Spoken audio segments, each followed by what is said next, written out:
And now, introducing the man who thinks Antonio Brown would be a fit in Baltimore because it would, quote, take all criticism off of Lamar, unquote. He also thinks the prophecies of the Hale-Bopp Comet are imminent. He's nuttier than a payday. He is Glenn Clark. I see what you did there now. I just realized I had a piece of gum in my mouth, too, and this is a very awkward situation. Where what do you do when you take a piece of gum out of your mouth right here at the beginning of the show? You send the I'm certainly not going to go get a napkin for you. Oh, that's a good idea. Can you see if there's a napkin sitting out there somewhere? That's a bit. Thank you, Cassidy. You got a new intern starting today. I feel terrible. This is the first thing I asked her to do. Like, this is not. Maybe you're okay. She found one. This is not typically what I will ask you to do. I need you to know that. Like, this is not an internship without getting coffee. Like, I promise you that's not the case. It's always my fear when we have new interns. Hi, Glenn Clark Radio. They're taking care of. The gum situation has been solved. The great gum crisis of 2022 is no longer upon us. We have come up with a solution. I'm Glenn, that's Paul. And yes, we have a new intern. I'm going to introduce you to her in just a second. She's going to be with us throughout the semester. I'm excited about that. We got a lot to do today, but before we do any of that, if I could take a minute at the start of the show. Obviously, what a horrible day it was in Baltimore yesterday. And I just want to echo, I know it feels somewhat, silly and trite because we just do a stupid sports show, but obviously, like everyone else, our hearts are just absolutely broken over the loss of 3 Baltimore firefighters yesterday. And you feel powerless because, senseless violence happens, sadly, way too much in our city, and none of it is worse than others. It's all terrible, right? This is something else entirely. This is just out doing your job and truly something unfathomable, unimaginable occurs. And it's not just the loss of life and these heroes, it's the impact that it now has on everyone else that was there. There's still a firefighter who remains in critical condition at this point.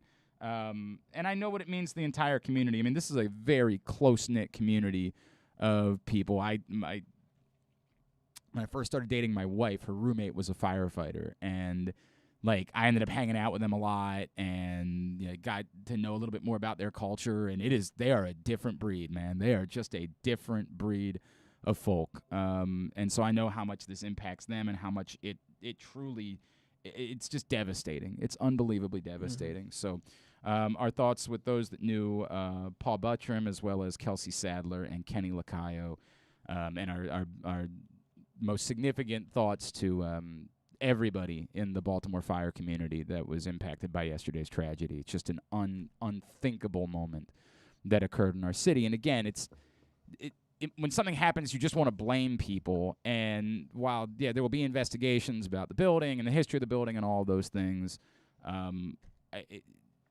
all I think that matters in the moment is saying that our hearts are with you and we are grateful, eternally grateful for every single person that is a first responder, and you, of course, know a little bit about the medical community in your household, Paul. Just eternal gratitude for all the sacrifice, for the true heroism of these people. You have to be so incredibly brave to be a firefighter, to go into, you're going into a blazing inferno, risking your life every time you go to work. It's something I don't think I could do. No, there's no chance.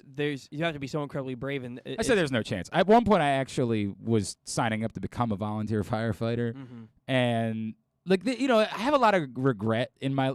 I've dealt with a lot of things. I've gotten closer to 40, where I'm like, I definitely should have done that, but instead I was effing around. Right? Mm-hmm. Like I spent my late teens, early 20s acting like an idiot. Instead of doing things that would actually benefit society. And I have great regret. I've openly talked about how at 37, I attempted to join the reserves because of regret I had about not joining the military when I was younger, right? And what it would do for me and the benefit. And I'm wanting my sons to see that, I want them to see, hey, I want you to be a good and honorable person. Unfortunately, I had some medical issues that prevented me from being able to join the reserves. But legitimately, you might not be hearing this show today. I don't know. This is not shtick. I've talked about it. 18 months ago, I attempted to join it was not it's the Air Force Reserves because I was too old to join the Army or the Navy Reserves. You have to join before you're 35. And they were like, yeah, you're past that number. You're not really who we're looking for, if I'm being honest. But I did. I went through the whole process. I legitimately was moving up the ladder. My wife and I fought for a long time about it. She was not happy whatsoever, but I was doing it. And then found out, unfortunately, that I couldn't do it any longer. So I have some serious regret about not doing those types of things when I was younger, because I do think that, like, we all have a role that we're supposed to play in a functional society, and at a younger age, we have something to offer that we should be willing to make certain sacrifices in order to help the greater good. I know there's probably something like utopian about that doesn't actually work, but I have those feelings, and I have them now that I'm closer to 40 than I did, unfortunately, when I was 20, and I just wanted to go pound 78 Miller Lights over the course of a weekend and see if I survived. Like, I was the guy that needed first responders when I was 20 years old, and I should have been thinking about being a first responder when I was 20 years old. But I'm grateful. I'm truly, truly grateful for those people, and just unbelievably heartbroken about this just ungodly tragedy that occurred yesterday here in our city. Yeah, and I know a lot of people who knew Kelsey Sadler. I think she was from up around my area. Yeah. I didn't know her personally, but a lot of people I went to high school with, and some of my cousins knew her. Just from what they've said, just an incredible. Oh, the incredible outpouring, on social media of what these people meant to this community. It's just, and again, I did not know any of them either. But just retching. And again, we can't do this every time. There is unthinkable tragedy occurs far too often. I hate that. It's a different conversation for a different show or a different day. But this one uniquely, because it was, I don't know, man. Like, I don't know why this one felt so different for some. I guess because it's fire, and like, you just don't associate firefighters. You don't lose 3 firefighters in the same accident ever. Like, that does not occur. Oh, God. All right. I know this is very difficult to move on. This is an awkward transition. Hey, how about that football game, huh? Very awkward to do this. Love, thoughts, everything that we can. And any way that we can lift you guys up, anything we can do for you in the firefighting community, please let us know. Because I know that feels empty sometimes when we just say, hey, we're sending you our love, we're sending you our thoughts. But we mean it, right? Like, we would love, if there's something we can do to lift people up, if we can go over and maybe bring an athlete with us or something like that and hang out with you guys, we'd be happy to do that. And I happen to know a few athletes we could reach out to that I have no doubt would love to come over and meet you guys. So please reach out, let us know. We'd be happy to make something like that happen. All right, much to do on the program today. Coming up in a few minutes, we're going to chat with our friend Randy Mueller, former Saints and Dolphins general manager. He wrote about Antonio Brown a couple weeks ago. Obviously, the internets were ablaze yesterday because Antonio Brown went on the I Am Athlete podcast and said he wanted to play with Lamar Jackson, and that's where he wants to be. So he's got something in common with my 6-year-old, for what it's worth. He wants to be a Baltimore Raven. So the two of them have that in common. I've already said just about everything I could possibly say about Antonio Brown. I don't know what else I could say at this point. I'm not going to do a soliloquy about it. I have no interest in Antonio Brown. It's not because I think he's mercurial. It's because of those texts he sent that make it seem like it's pretty overwhelmingly obvious that he committed sexual assault. And I would not like to have that player play for the team that I care about. And I get it. Y'all can do the bit where you're like, well, this puts you behind the 8 ball because other teams are willing to sign those guys. I get it. The Kansas City Chiefs are in the AFC Championship game with Tyreek Hill. I understand. And it's obviously Tyreek Hill wasn't sexual assault. It was violence against women. Much better, of Pregnant course. women. Yeah, yes, correct. Yeah. Makes him a much better guy. Like, it is different, though I acknowledge that. But I understand what you're saying. Like, you are at a competitive disadvantage because other teams are willing to sign players like that, and you're not. That's fine. If you can't put together a roster to compete without signing those types of players, that's on you. That's on you. And, the Chiefs want to be that team, and they clearly do. That's their choice. I'm glad I don't root for the Chiefs because it would be very uncomfortable for me to be put in that situation. And, I know I have friends in my life that were Cubs fans that were like, dude, it was always uncomfortable to me every time Aroldis Chapman came into a game because, like, he's your guy, like you want them to win the game. You want him to finish the game off, but you also despise him. I don't want to feel that. I don't want to feel that about a player that plays for my team. I don't want to have to go through that type of emotion. I get it. I don't need them all to be perfect. I don't need everyone to be. I am not perfect. I just talked about how much of an F-up I was as a young man. I am not perfect. I don't need people to be perfect. But not being able to understand why the line should be sexual assault, violence against women, our inability to understand that that's the line. It's not you have to be perfect.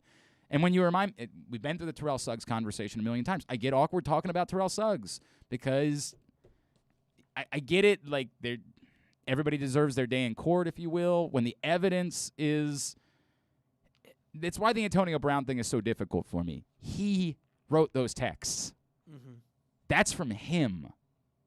That's not a story that someone else, shared that was never investigated or was dismissed or anything along those lines. He sent those texts. What do you do with that? Pretend like they don't exist? Say, well, he was never found guilty of anything, so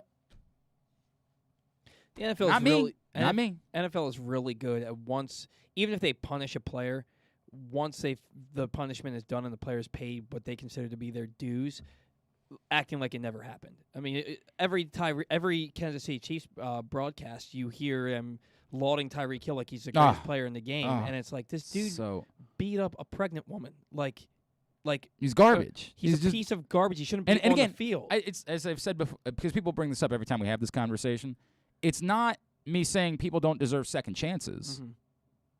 You do whatever you do. You serve your time. You pay your penalty. You deserve second chances in society.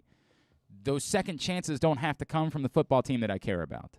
Yeah. I would prefer if they didn't come from any football team, frankly. I would prefer if we all were able to say, I don't care how fast you are. I don't care how cool it looks when you put up a peace sign as you're running past a defensive back. If you're someone who has committed assault against a pregnant woman, you don't get to play in this professional football league. We've decided that. We've gotten together and said that's going to be our line. We're not going to allow it. Mm-hmm. But at the bare minimum, whatever this microphone and that camera allow me to have some sort of silly bully pulpit, I'll continue to say the same things. I'll never be okay with it being my team. You'll never get me to acquiesce about this. I don't need you to be perfect. I don't care. Look, as I've said a million times, Glenn Clark, have served time in jail for a DUI because I got it in Arizona where you get 10 days in jail immediately. I've done that. I've never hid from it. I'm not perfect. But I know what the line is. And I'm grateful, by the way, as I've said a million times, Paul and I have talked about it openly. I am grateful they pulled me over that night so I didn't do something terrible. Or do it again. Correct. Grateful that occurred. I'm not perfect. I don't need everyone on my football team to be perfect. I don't need anybody in society to be perfect. I need it to not be this. I need this to be the line. It's amazing to me to some people that there's no line. That line doesn't exist. How can you look at what Antonio Brown has done over the last 3 or 4 years? And I'm okay with separating. Like, trust me, I'm not cool with some of the other things. Like, it would make me think about it, but it wouldn't disqualify me. Anything else would not be disqualifying. I would need to know more about it. It'd be very difficult for me to fathom having someone on my team that literally walked off the field in the middle of the game. I'm with you. It'd be very difficult for me to think about that. But it wouldn't be hard no. It would be, I don't think so. Maybe if somebody told me more about it, yes, he seems like all of his problems are overwhelming, that even if you separated the sexual assault thing, you'd probably still say to yourself, I don't think I want that guy on my football team. I don't think so. But that part of it is just, I can't even talk about the other stuff. I can't even investigate the other stuff. I'm also sympathetic towards the idea that it's awkward because of your quarterback. Like, it is, we've talked about this every time it's come up. Your quarterback grew up with this guy. Your quarterback has known this person for a very long time and thinks of them like family. Mm-hmm. That's an awkward spot for a franchise to be in, while you're also trying to negotiate a contract with your quarterback, presumably. It's a very awkward spot to be in. But the The answer cannot be, well, just give him the stupid wide receiver that he wants. I mean, It can't be. it just can't be that. It can't be that. There has to be ability to say, Lamar, you can be as mad at us as you'd like. And we understand this is a player you like. We understand this is a human being that means something to you. You know, considering some of the other people that we know are in Lamar's inner circle, it's an awkward spot. It's an awkward conversation for me to have, right? Like, I've been very uncomfortable with them bringing Kodak Black around the way that they do in Baltimore, knowing the things that he's been accused of doing. Mm-hmm. Like, it makes me very uncomfortable. I just don't understand why we don't see this is the line. This is the line. You get busted for drugs at some point. It ain't great. I don't love it. But it's not going to disqualify you, in my mind. We'll talk about it. We need to know where you are. We need to know that, you know, you're clean. We need to know all those things. But, like, that alone is not going to be what disqualifies you. You get busted for bringing a gun to a club. Not great. Need to know you're not going to do that again. Need to know that you've, you know, learned from that. Would kind of like to know what your intentions were. Like, because there might be a scenario where I say no. But, like, there's a line. We have to be able to say that as a society, that not every transgression is made equal. And some of them should be immediately disqualifying.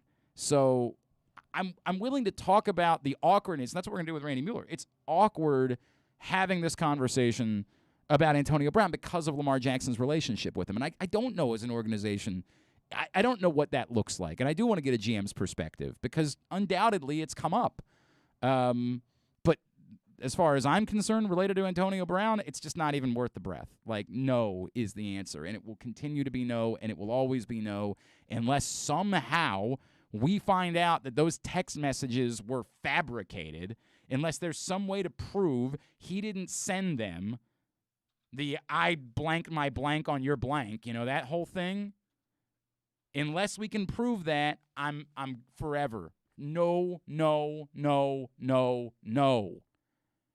And I don't care about the other stuff. That's just enough for me to say no. I think that's all I need to say about that.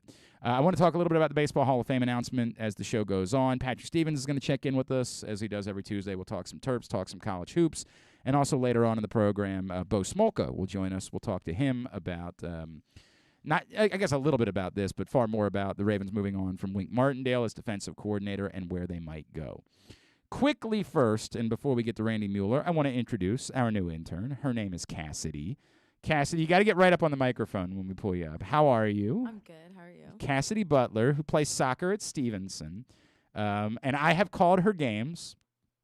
And you tell me, just give me like the 30-second version of your background and why it is that you wanted to come hang out with two dopes like Paul and I.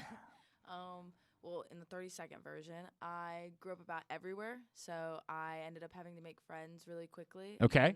And grew up very social because of it, and fell in love with sports was a way of making friends. So ended up kind of just joining the two and really just found interest in broadcasting and kind of wanted to do something within radio and sports and very cool. Everything. Very cool. And this was the best you could do. You couldn't you couldn't aim like. No, I appreciate that. We're happy to have you. We're gonna put you to work.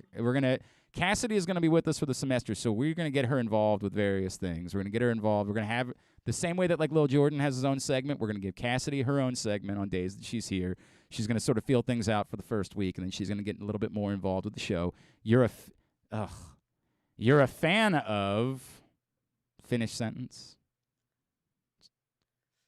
You're a fan of the I don't want to say just say it. Cowboys. The Dallas Cowboys. I'm proud of it. You know what? If my dad's watching, I know he'll be super proud of me. All right.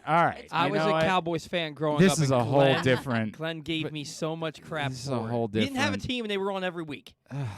That's what my dad front says. runners. Bunch of front runners around here. Bunch hey, of. At least you know the love is real. Yeah, because now they know? suck, right? You Like can now bandwagon they're a team. terrible. You can now bandwagon and be a Tom Brady fan. It's true. Now they're terrible, and you're still putting up with it. So I'll give you some amount of credit for that. But God, that's brutal.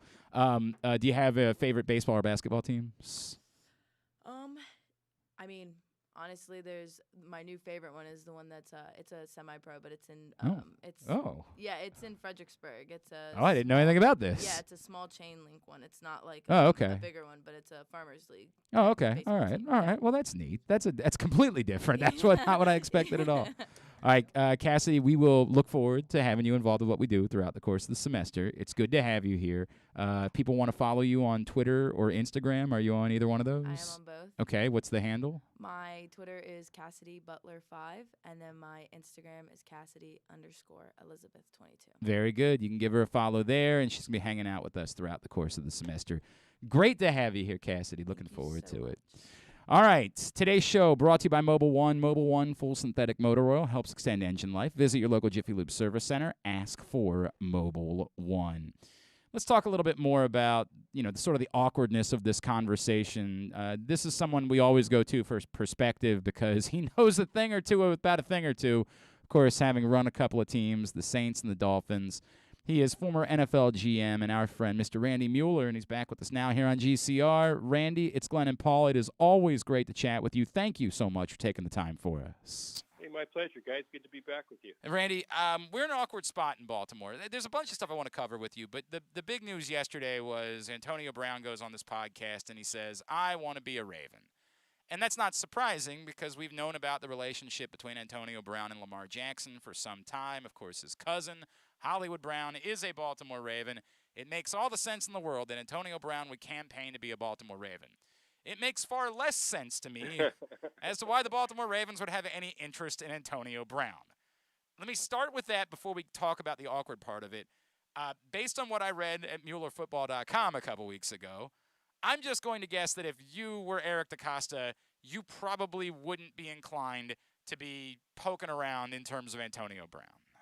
Yeah, I mean, that you're probably right. That one would not be a hard one for me. I think I would even take it a step further in that when he left the last place and we all saw the public display, he not only left Giant Stadium with taking his uniform off in front of us all, then he proceeded to throw his quarterback, the GM, the head coach, all under the bus. So I think that one would be kind of hard. I think that is playing with fire. I don't think the Ravens will justify it in any way. And I just think as much as Antonio wants to play and maybe there's a fit with Lamar, I just don't think they can take the risk of blowing up their locker room for something like this. It's just a risk-reward thing for me. And I understand if others might want to do it. I just can't risk the downside within our own locker room. So let's talk about the awkward side of it, right? Like you are presumably in contract negotiations with your quarterback. He's on social media talking about how much he wants this player. His cousin's on the roster. What does this look like? What are these? Does this just not come up? Like, is it easy for a general manager to say, I'm not calling Lamar Jackson. Lamar Jackson's probably not calling me, asking me to do this. Like, it feels like it would be uncomfortable to me internally knowing how much the face of your franchise wants this player on the team, whereas the leadership of the team presumably wants nothing to do with him. Yeah, I think it's one of those things where you have to have a good relationship with Lamar. I totally understand it. I don't think that's just starting to be created. I think that's one that's happened over time.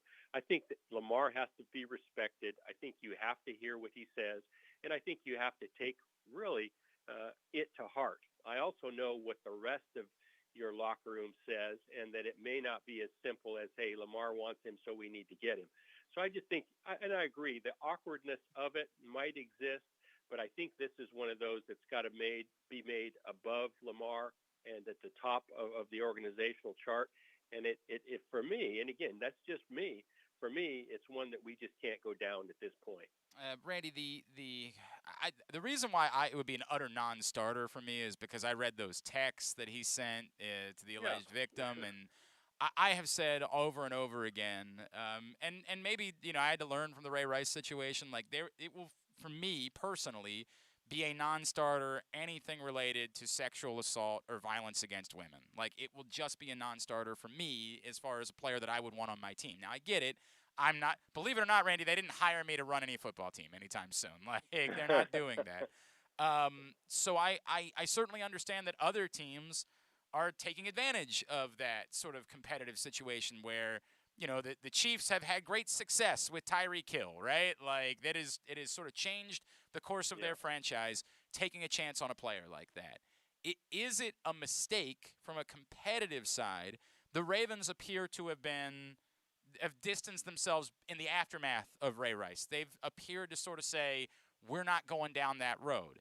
From a football standpoint, is that a mistake for a team to make, to completely say, we're drawing a line, we won't take a chance on players like this, and beyond just Antonio Brown, whose situation is clearly a bit more complicated, but as a whole, is it a mistake for a team to make?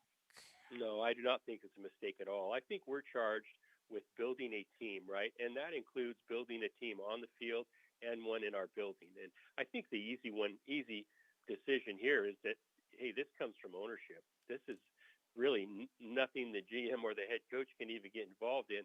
There's a philosophical platform of which we stand on, right and wrong, and this is a deal breaker for us. I think it's an easy one to walk away from.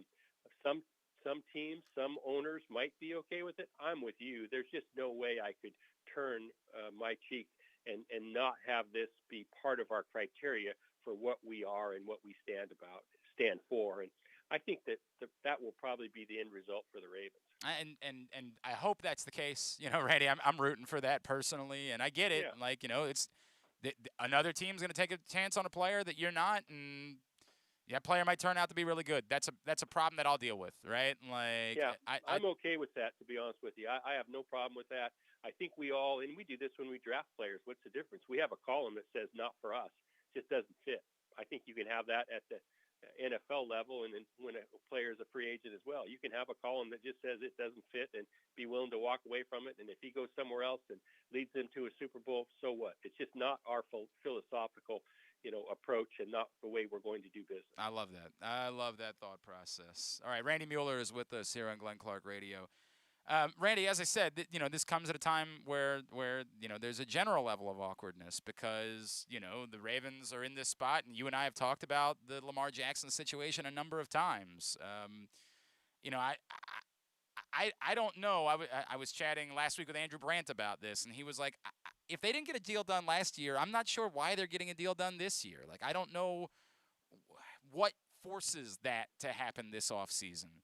I'm in a place where, at this point, if I'm Lamar Jackson and your opinion is, hey, go prove it because we think you struggled a little bit against the blitz this year, I would say back to them, I'm Lamar Jackson, guys. Like, I'm not sure if you remember, things weren't going so well until I showed up.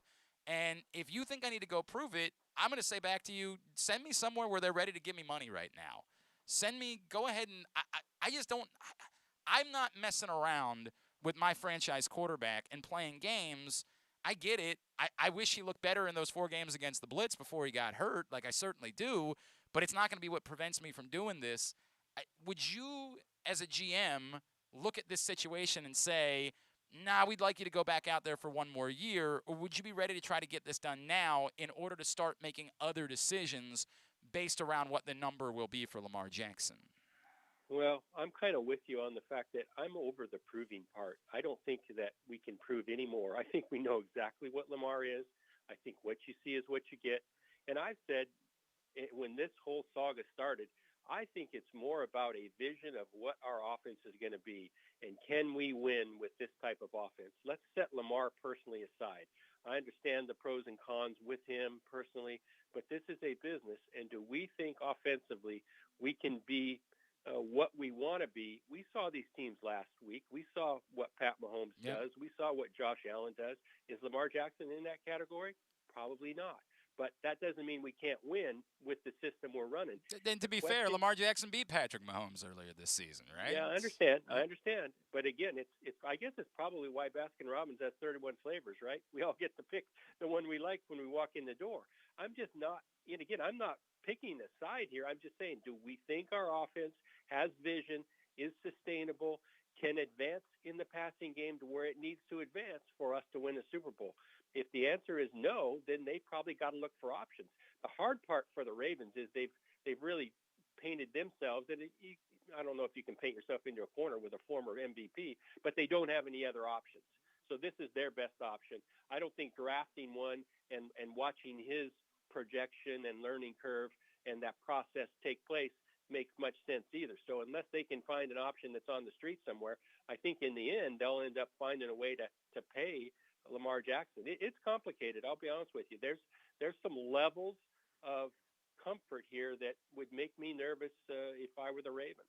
I am, it's everything you just brought up is interesting to me, right? Because there, as I'm sure you're aware, Randy, there are people in this town that are not big fans of Greg Roman at this point. And I've said for a long time, typically when you lose, the offensive coordinator tends to be the coach, and the offensive coordinator tend to be the least popular people in town. John Harbaugh, because he's built up so much equity in this city, avoids a lot of that. Not all of it, but he avoids a lot of that. I don't really understand. Before they lost all their players this season, we all thought the Ravens were a Super Bowl contender. Like, every single one of us came into this season saying, we don't know that they will, but we think they can. And even without their players early on, without any running backs in the early portion of the season, they were very much in the mix as to be the number 1 seed in the AFC. And then we kind of all saw what happened. They lost everybody. They didn't have a secondary. They didn't have a quarterback. They lost everything, and it all fell apart. I don't know why, and I get it, we can talk about the defensive side of the ball because they did make a change, but I don't know why as a team, if you believed you could win a Super Bowl and you saw a team performing really well before losing half of a roster, you would suddenly be inclined to make drastic changes afterwards. I would just think that you would sort of say, we think we built a roster and we had the team that could win a Super Bowl. We lost all the players. If we get the bulk of them back and add in a couple of guys, we probably feel pretty good about our chances of winning a Super Bowl next year. Well, that's a very good point. I think the validity of the injuries does factor in. I even take it back further in that, why did we trade Orlando Brown? No, that's Why did we right. let Matthew Judon go? I mean, these are really good players that were productive for the Ravens. And if we're going to be all in the way we're doing things, I've never been one for not keeping our best players, even if it's temporarily. Even though if you knew you'd had to move Orlando Brown a year from now, I would have rather had his services last year than what I got in return. So, it's a deep dive that those on the inside of the building should know. But at the same time, you've got to hold them accountable for the decisions they've made. And by the way, I do think that's fair. The Orlando Brown, and again, they were in a tough spot, obviously, because he wanted to play left tackle, and they thought they were going to have Ronnie Stanley back, and that clearly burned them. And the Ronnie Stanley thing hangs over this organization right now. Like they paid him a lot of money. It's very difficult to pay one player that much money and not get anything from him at all for the better part of 2 seasons. Like it's an albatross. If that continues, if Ronnie Stanley can't get back to being Ronnie Stanley, Randy, I would think that's a very difficult thing for any organization to overcome, almost no matter what. Yeah, no, I agree with you. I think he's your best lineman. You've got to find a way to keep him. I've just never been one for not paying our best players and moving on them. I think the Saints are going through a little bit of the same thing. They've signed Ryan Ramczyk, their right tackle, and now Teron Armstead, their left tackle, who I think are the best combination of tackles in the league. They've got to make a tough decision as well. And I think, it comes down to philosophically how you divide it up. That's nothing new. We've always known that the pie only has so many pieces. But I just think that if you can add to, keep what you like, keep what you have, and add to it, your chances of making a deeper run are, in my opinion, way higher than if we start moving pieces like this and trying to replace. Because even if you replace with the same quality, it seems to me like there's a step back temporarily. And before you can move ahead, you get worse. Maybe that's what happened to the Ravens this year. Maybe they'll be better next year. But I just hate seeing these good players walk out the door. I understand that. And somebody would say, hey, there's always a limit to how many of these guys you can have because of the cap. But as you bring up with the Saints, it seems like the Saints always figured out a way to give. No, I agree. Right? They're going to figure it out. Yeah, yep. Randy, were you surprised that they moved on from Wink Martindale? I mean, this has been a really good defense for a few years. This year they were not. They were dead last in yards per play allowed, but again, they dealt with injuries. Were you surprised that this organization made that move? Yeah, I was surprised, but I'm not in on the interworkings of what's transpired there either. But yes, I think Wink has a really good reputation in the league. I think he has an identity that a lot of teams would want. But yeah, when you start subtracting players, somebody has to get the blame. if you're not as productive. I understand numbers didn't say they were as productive. I don't think he'll have a problem running another defense and getting another opportunity. That's for sure. But yeah, I was surprised by it. I think on one hand we're blaming injuries for a lot of the setbacks. On the other hand, we're blaming a coach and a system. So I don't know. I think we got to pick a lane at some point. There's something to be said for that. I would say that, like, the one thing that I have pointed out, and you brought up the name Matt Judon, and I think a lot of people have looked at Unique Ngakoue and Zadarius Smith, and I think there has been a question about the system that the Ravens have had where they essentially don't allow pass rushers to just be pass rushers. They kind of they say we don't have pass rushers. We have linebackers, and we're going to ask you to do a lot of things. And there's been a frustration kind of looking around and seeing, well, why wasn't Zadarius Smith as good in Baltimore as he's been in Green Bay, right? Like, why was it that Unique Ngakoue was a non-factor when the Ravens acquired him and has been a guy again, right? Like, and I wonder if that's a factor. And I kind of poked around on that, and it wasn't dismissed when I brought that up. It wasn't the only thing. But I do wonder if there's something to be said for at some point we need to allow edge rushers to just be edge rushers and to try to go get the quarterback and not assume that we can always scheme our way to getting the pressure that's necessary. Yeah, I think that's a good point, and I think we're not in on those discussions. But when you let players like that go, when they leave, who says what and who has made the case that, hey, maybe it is the scheme, I can scheme up anybody, but yet it doesn't happen that way. I think there's some accountability there as well. So a lot of these conversations that happen on a daily basis inside a building that all add up to a decision being made afterwards, we're just not privy to them. We can all have our ideas and how we think it should go. But again, it comes down to me is I think some coaches are really sacred when they talk about their scheme. I'm a little more on the player side in that I think players make schemes. Mm-hmm. So there may be a philosophical, rub there that just had to be changed. All right, before we let you go, can you help us solve the overtime thing for us, Randy? You're going to think I'm old school, but here's the way I solve it. You're not going to say you're okay with it. Please don't tell me you're okay with it. I've actually, in all seriousness, I've kind of gone back and forth a little bit. I was okay with it. Then I said, maybe we need to alter it just for the playoffs, just for something different. And then the more I think about it, I don't think that's what caused Buffalo to lose the game. Well, I think not squibbing the kick and questionable call after questionable call on defense with their philosophy and execution is what cost them the game. I feel bad that we didn't get to see Josh Allen again. But I blame the other side of the ball and some of those coaches' decisions. Now I have two different thoughts because I'm with you on that, Randy. This to me is not about this is why Buffalo lost the game. They lost the game, and you can't stop somebody with 13 seconds left. You deserve to lose, right? Like I'm with you on that. But it's a different conversation to me that goes far beyond this game, right? Like this is just in general the idea of what's the most fair way of deciding a game, particularly as you point out in the playoffs. When somebody's season is on the line and saying, well, hey, defense has to matter. Well, why does defense only matter for one team in overtime, right? Like, why does only one team have to play defense? To me, it feels like it needs to be football. And, I'm in the camp of just do things the same way you're doing it, let both teams have the ball, and then if it's still tied, play sudden death after that. As long as both teams have the ball, second team gets a shot to try to go for two if they want to end the game right then. That to me is the most fair, equitable way. But I'm separating the two things. I'm not lamenting Buffalo as much as it just doesn't seem like the right way to decide these games. Right. Having been in some of these meetings at the league level, I can pretty much guarantee you they're not going to chase the story. So they're not going to adjust based on Buffalo. They've had a lot of discussions prior to it. It'll be interesting to see if something does happen, though. I can really respect others' opinions on this because, like I said, I went back and forth myself. They tried to change things for New Orleans a couple years ago, and then a year later they were like, nah, we're good. No question. Randy, you want to remind everybody about Mueller Football and what it is that you're doing? Well, I do a little consulting work at MuellerFootball.com, and I also write a blog there, just a little information that people glean from really just being in the GM chair for as long as I was and being around the league. And sometimes I have a little different take on it. I also co-host a podcast for The Athletic called The Football GM with Mike Sando, and it keeps me busy, that's for sure. At Randy Mueller _ on Twitter is how you follow him. Always appreciate you taking the time for us, sir. Thanks so much for doing it. Let's talk again soon, all right? You bet. Take care. Randy Mueller, former NFL GM, great insight from him.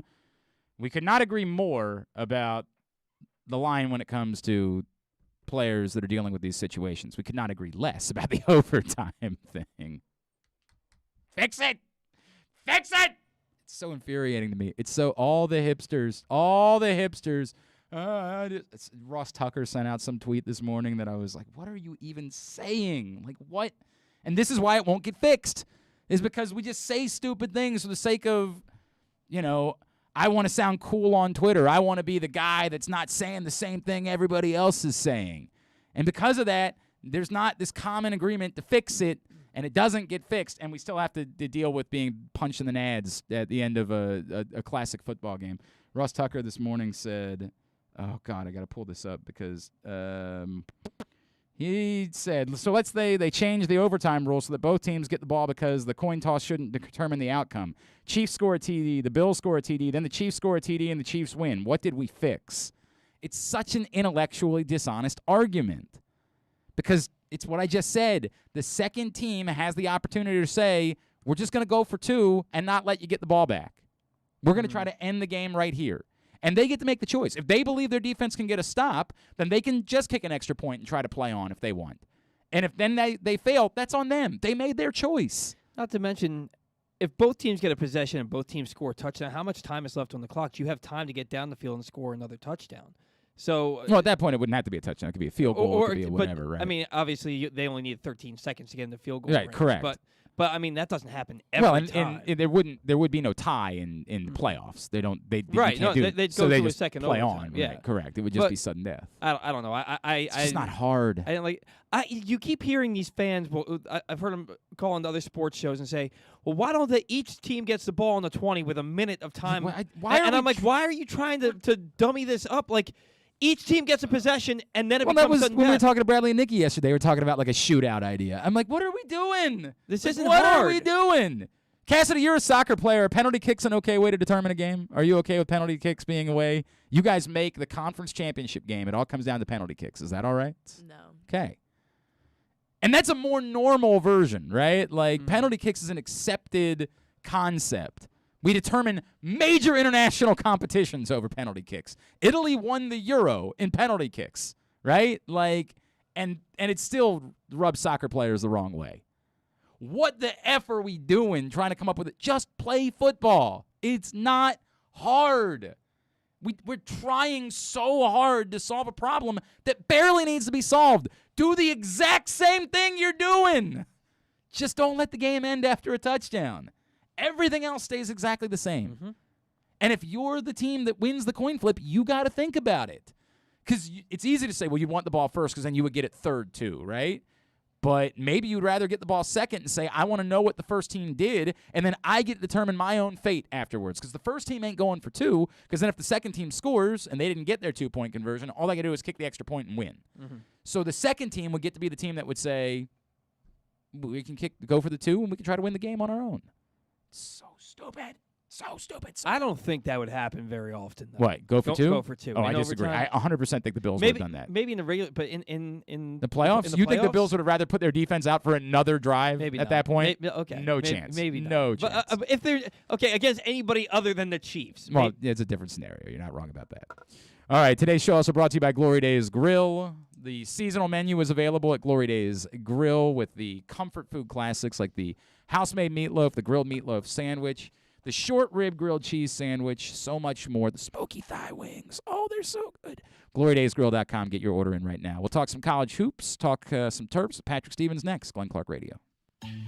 That first sip. That first bite. Start your day off right with a delicious breakfast at Royal Farms. Choose from a fantastic selection of fresh Royal Farms breakfast sandwiches and top it off with a rich hot cup of the freshest coffee in the world. At Royal Farms, breakfast is available day and night. It's the freshest breakfast in the world. Real fresh, real fast. Royal Farms. The latest issue of PressBox is available now, and it's our very special annual Best of issue. On the cover, we celebrate Justin Tucker as our Mo Gabba Sports Person of the Year, honoring his historic on-field achievements, but also the unprecedented relationship he shared with Baltimore. Inside, we recognize the top people, performances, and moments of 2021, including Cedric Mullins' incredible season and the dominance of local Paralympic athletes. PressBox is available for free at over 500 area locations, including 60 Royal Farm stores. And you can always find the entire edition, as well as the best daily coverage of the Orioles, Ravens, and Terps at PressBoxOnline.com. Sports fans, the wait is over. The all-new FanDuel Sportsbook is now open at Live Casino and Hotel in Hanover, Maryland. This is your chance to win big right in your own backyard. Bet on every sport with self-service kiosks and watch all of the action from the best seat in the house. Make every moment more at the all-new FanDuel Sportsbook at Live Casino and Hotel in Hanover. Please play responsibly. Gambling problem? Please call 1-800-GAMBLER or visit mdgamblinghelp.org. Need to hone your computer skills to boost your career? Or maybe you want an IT certification. CCBC Continuing Education has the courses and programs you need for a career in the computer field. And it's all tuition free. From the basics to specialized training, we have the classes you need, from hardware to programming to cybersecurity, and so much more. It's your choice. It's your career. Call 443-840-4700 or visit ccbcmd.edu/computer training. Window Depot Baltimore provides the highest quality Pro Via windows, doors, and siding for all budgets. The best is finally affordable. Call them today for a free in-home consultation at 410-941-3499. They also offer Zoom and FaceTime consultations in an effort to practice social distancing. A proud sponsor of the Tyus Bowser Show, you can find out more at WindowDepotBaltimore.com. The Toyota Tacoma comes in a wide range of models and trim lines. You can choose the perfect Toyota to reflect your unique personality and driving habits. Check out buyatoyota.com for deals on new Tacomas from your local Toyota dealer today. If you miss anything, don't forget that you can find whole shows later on Spotify, Apple, or Amazon Podcasts. It's Glenn Clark Radio. All right, back in here on GCR, we continue on a Tuesday edition of the program. Today's show is also brought to you by Underdog Fantasy Football, where there's only a few weekends of football left, but once football season ends, there's still plenty of games they'll have for you, basketball-wise, hockey-wise, and if they ever get around to playing baseball, they'll have that too. UnderdogFantasy.com, or download the Underdog app. When you use the code PressBox and make your first deposit, we will match you up to $100 with free money for you to play with at Underdog Fantasy Football. It's Tuesday, and that means it's time for us to talk some Terps and college hoops with our friend, Mr. Patrick Stevens, at Discourse, D1S Course, and, of course, the Washington Post as well. Patrick Stevens, how are you, sir? I am well, Glenn. How are you? I'm all right. Am I correct that you saw two insane comebacks over the last 3 days? Two insane comebacks in the last 3 days. As some background, there had been, coming into this season, 17 comebacks of at least 26 points in Division I men's basketball history, and there were just 2 in 3 days here in Maryland. Pretty remarkable. The Army was down 27. They were down 36-9 to Navy with about 4.5 minutes left in the first half, and they were still down 22 with about 11.5 minutes left in the second half, and came back to win in overtime. And then just last night, Coppin State spotted Howard a 26-point lead in the first half and was still trailing by 10 with a little less than 5 minutes to play, and came back to win that game 83-81. So two monster comebacks in these parts. And I would say that the fact that Coppin got the margin down to 9 by halftime last night made that one feel a little less ridiculous than the Army-Navy comeback. But still, when you're down 39-13, you're generally speaking, you're starting to think about what's coming up in the next game at that stage. And in fact, there were a couple particularly rowdy Coppin students sitting behind me last night who were like, "We'll see you guys in D.C. We'll get you in D.C." It turned out that they got them last. It turned out they got them last night in Baltimore. They didn't leave before the game was over. No, but they didn't. No. Okay. Nobody chose poorly there, and that's another thing. You get back within 9 by halftime. Nobody's leaving at that stage. There was a hilarious moment. I happened to be at the casino for the football games on Sunday, and there was a hilarious moment in the Buccaneers-Rams game where the Bucs turn the ball over and people literally start emptying out, and then one play later there's the fumble and they get it back, and I start seeing people like running back towards the sports book to try to keep watching the game. So I was wondering if maybe there were a few of those last night. I would think at this point we got to talk about Nenda Tark as the type of player maybe that you might want to get out and see live at some point. Yeah, and he made the big play there at the end, the game-winning play. It's funny, Coppin had gotten within 4, they got within 5, and they just couldn't quite get over that hump. And they finally took the lead on a steal by Tyree Corbett, who I want to talk about too. But Tark was able to get the deflection from there going, get the layup, get the and one. He had 19, 5, and 4 with 4 steals last night. You know, I mean, the talk around Coppin is that for as good as Anthony Tark was last year, and he was awesome, yeah, no question, that Nenda's going to be better over the long haul. Wow. So, you know, he that was the first time I'd seen him in person, and I was impressed. It was funny. The scoring was kind of quiet. Like you pick up a bucket here, a bucket there, but he did a lot of stuff. And in a wild and wacky game, did not have a turnover in 35 minutes. So really a huge factor there. I want to mention Tyree Corbett as well. He had 25 points and 22 rebounds last night. He had 11 offensive rebounds. And he has 2 2020 games this month, and Coppin hadn't had a 2020 game at least 2010-11 before that. So he is a ferocious offensive rebounder, and I came away really, really impressed with his motor. And that's the sort of dude. I mean, wherever it is, when you have that skill set, you're going to be able to make money playing basketball somewhere. No question. So that guy is somebody to keep an eye on as long as that sort of stuff continues. All right, the two teams that we've been kind of talking about the most locally have been Loyola and Towson, and a bit of a mixed bag for both of those teams this week. You know, Towson, didn't look bad, obviously, at all against Wilmington. It was a game that they probably should have won, but you know, as far as trying to establish themselves as the team to beat, it was kind of a difficult loss to take because that was their opportunity. Otherwise, they looked pretty good in the other 2 games they played since we last talked. Yes, and I mean, you and I saw them against Charleston, and they just sort of survived that onslaught of physicality and depth that Charleston had. I continue to be impressed with Towson, and I'm impressed by the fact that, you know, 2 days after playing that Wilmington game, and like you said, they probably should have won that game, but it's not as if they played poorly in that game either. So you sort of lick your wounds a little bit on that, and then 2 days later you turn around and you go and you win at Delaware, who I thought coming into the season would be the best team in the league. So I think that's a really good victory for them. And now they get 3 in a row at home: Delaware, Drexel, and James Madison. And you know, the second Delaware game basically marks the midpoint in conference play. They'll play Delaware twice and not play James Madison yet, but essentially the midpoint. And if you can get to the midpoint at 7-2 in that league, you set yourself up well. I know we've talked about it'd be better to be the 1 seed than the 2 seed in that league, just because you get somebody that played the day before in the quarterfinals. But if they're sitting there as a 2 seed, they're still in pretty good shape overall.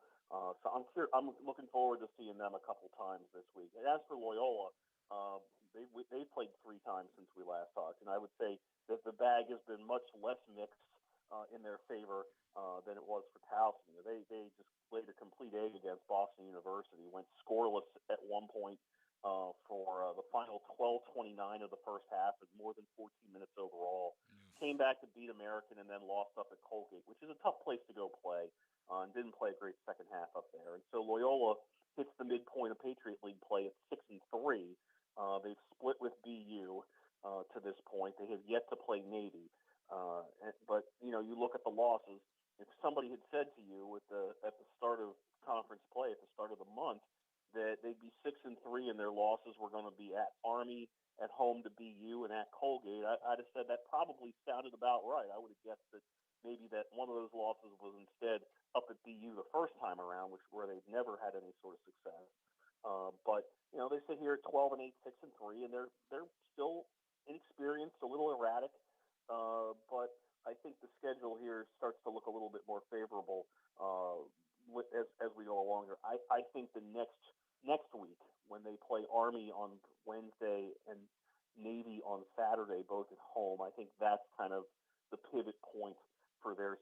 especially if they can go to Bucknell and pick off the Bison, a team that finally got its first Patriot League victory over the weekend. And we talked about, we thought they were a little bit better than what we had seen from Bucknell so far. He is Patrick Stevens.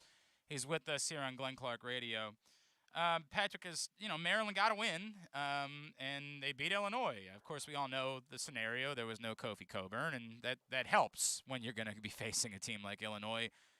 Did we learn anything in that game that we think can be translatable moving forward as that starts tonight as they travel to Rutgers? Well, the thing that stood out was that they didn't just win while facing an Illinois team without Kofi Coburn. They basically attacked the paint against that team. And what was interesting, I think we maybe learned a little more about Illinois in that they really need Coburn. They are not. They are simply built completely around him, and if he's not there, they're a bit lost. But as for Maryland, I think the one thing that we saw was Dante Scott was very aggressive getting inside. And when you look at what they were able to do, Dante Scott basically did what Danny Manning wanted him to do, which was to be more of an interior factor. He only attempted 2 3-pointers all night. Fats Russell only attempted 2 3-pointers all night. And so I think against teams that maybe don't have as much size, which is, there's only so many of those left on the schedule. But against those sorts of teams, there's sort of a blueprint there for how to go about their business the rest of the way. I'm curious to see what they do tonight up at Rutgers, a team that, they played reasonably well against in the first half before things unraveled on them just 10 days ago. But I think that's a game that we'll see if they can build on that. And if they can't, it certainly would look like it would be one of those things where it very well may be they pick off 1 of 3 the rest of the way or something along those lines because it's hard for this bunch to get traction. But I do think that was probably about as well as they played all season, even while taking into account that Coburn wasn't there. That's fair. I think that's very fair. No question about it. And again, that game's tonight against Rutgers on the road at 8 o'clock on Big Ten Network. Patrick, anything else on the local front that we need to cover from the past week?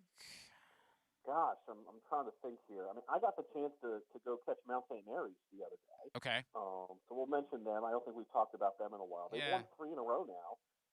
The Northeast Conference still has a ridiculous forfeit policy. So when Mount lost 2 games to COVID coming out of Christmas, they started the schedule in an 0-2 hole. And one of those forfeits was against the best team in the league, and one of them was against arguably the worst team in the league. So you can probably do the math there and figure that it cost them 1 game in the standings if those games have been played. But, they've held their last 3 opponents to 50, 59, and 50. They dropped 98 on Friday against Sacred Heart. They had some turnover issues that have continued to bedevil them, and they had a bunch on Sunday against Central Connecticut, but were still able to win by 15. And so they're in the middle of this stretch right now where they're playing 5 out of 6 at home. They go to Fairleigh Dickinson on Thursday and then come home and play 3 in a row. And this is a team now already that's in position to have a home game, despite those 2 early forfeits. Home game in the NEC tournament. This is kind of a chance for them to move up a little bit more. At 4-4 in the league, they hit the midpoint of conference play on Thursday up at Fairleigh Dickinson. And I think that when you look at them, there's guys that are kind of starting to figure things out a little bit. It was a great game for Dakota LeFew the other night. Mevy Offram had a really good game playing the 4 since Malik Jefferson was out for a game. And so I look at the Mount as a team that has a chance, if things continue rolling in this direction, to be that sort of elite lockdown defensive team in that league that creates all sorts of problems in the conference tournament. And if that sounds familiar, it's exactly the formula they took into the NCAA they used, tournament right, last year. 100%. Worked out pretty well for them. Worked out okay. Patrick, I guess the other there's conference news. We brought up Towson related to that. It's official now, and we knew it was coming. But the 3 teams are going to be joining the conference now official in Hampton, as well as Monmouth and Stony Brook. What is the significance of these 3 programs joining the CAA moving forward?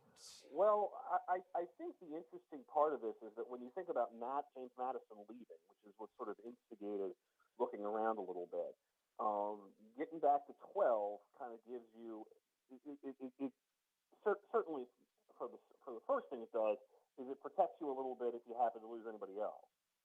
I'm intrigued that they sort of fortified the northern flank more so than the southern flank here. You almost feel like you needed maybe an extra team in the south if they could pull it off. And who knows? They might not be done yet. Okay. And they might not be done just at 12, and they might not be done because somebody might leave. But you add Monmouth and Stony Brook, and even Hampton too. Those are three schools that have had some good basketball success. Monmouth hasn't been to the tournament in a while, but they've got a beautiful arena. I was up there for an NIT game against GW 5 or 6 years ago, and it was really impressed. Stony Brook is kind of on the rise, and it gives you somebody to pair with Hofstra on Long Island. And then with Hampton, that's another program that basketball-wise has had a good bit of success in the MEAC before its stopover in the Big South. The other thing that those three schools all have in common is they bring football to the table. And so, the CAA sponsors football as sort of a separate quasi-entity. And so, and they all have lacrosse too, correct? And all three of those schools have lacrosse as well. And I think if you're sitting there looking at it from, let's say, Towson's perspective, you're probably not sad that you have to play Stony Brook every year. Right. Monmouth is a program that showed some promise in the Metro Atlantic, but will probably need a little bit of time to kind of ramp up a bit to a more significant league. And Hampton's a program that debuted to a great deal of buzz, an HBCU adding men's lacrosse probably 5 or 6 years ago, and they've just kind of trudged along. They've been through 3 coaches now.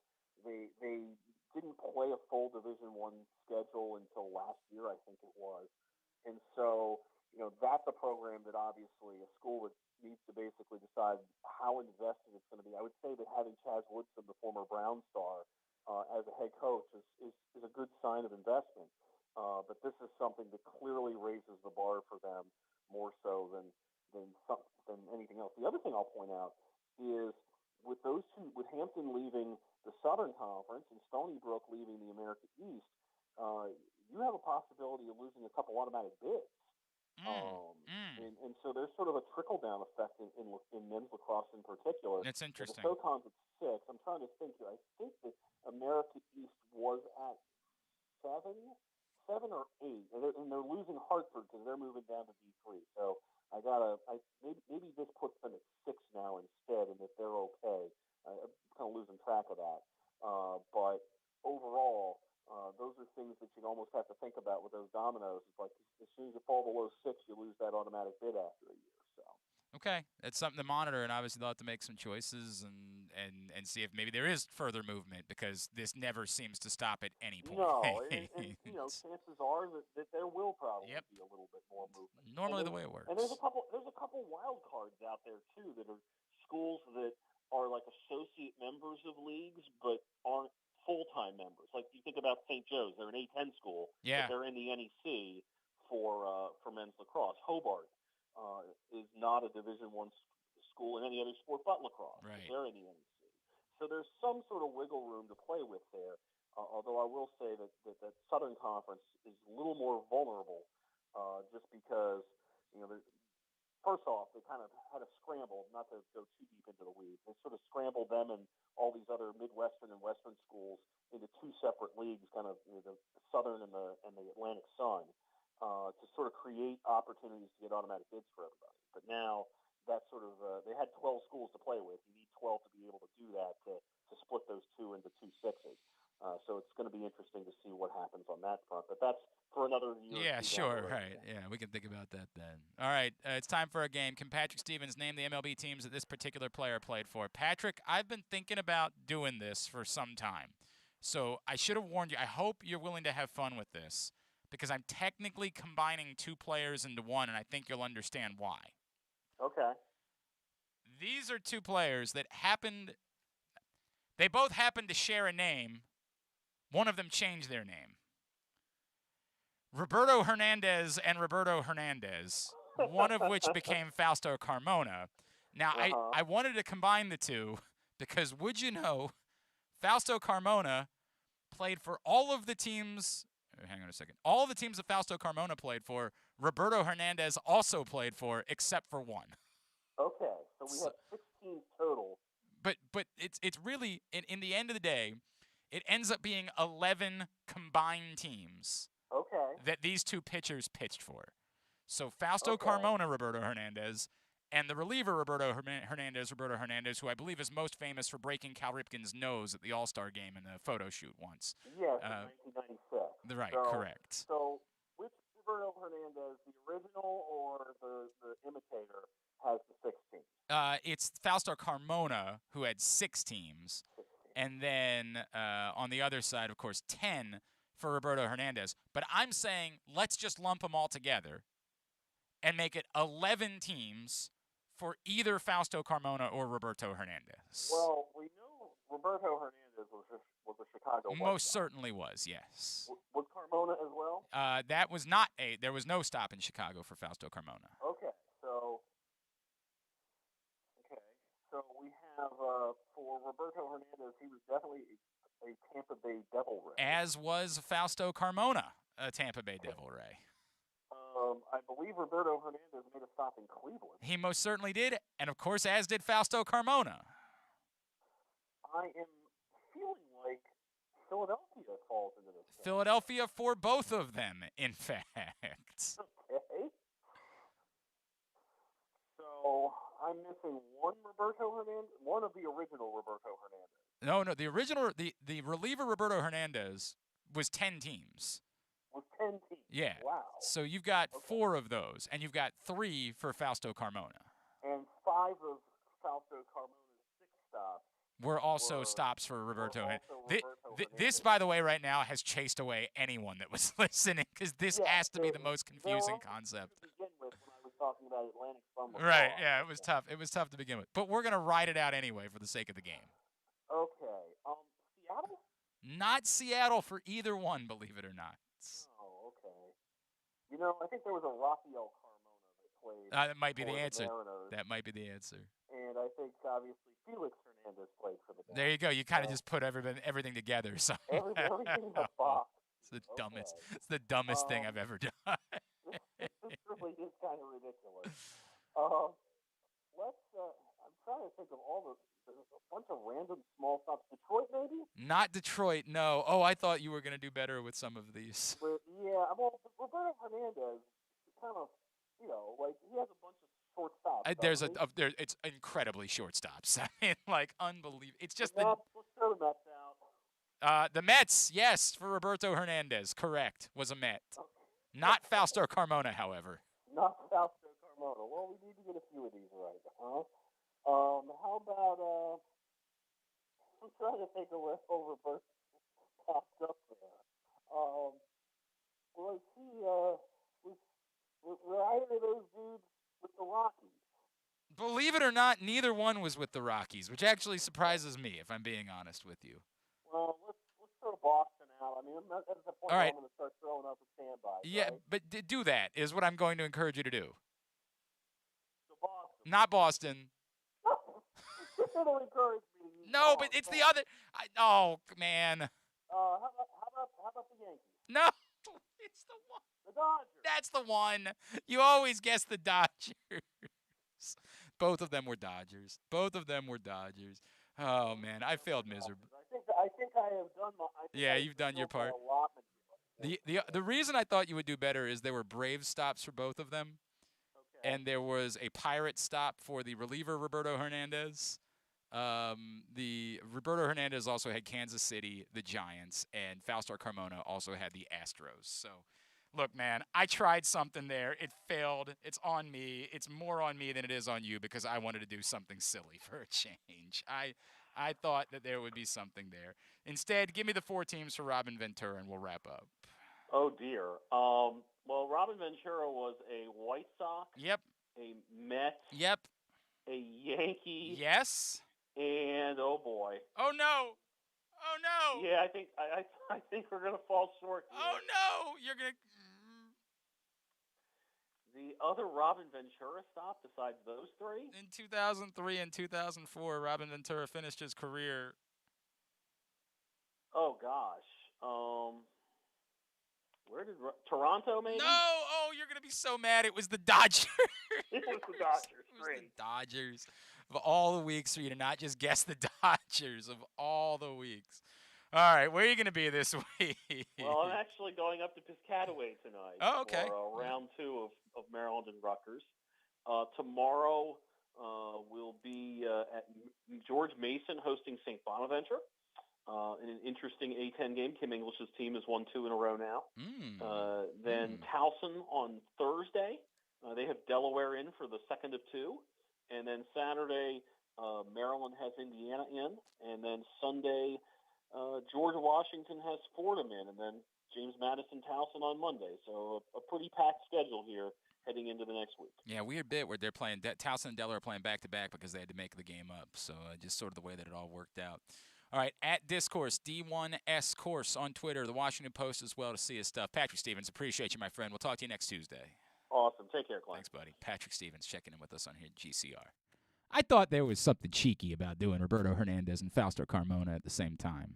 I apparently was the only one. It was just me.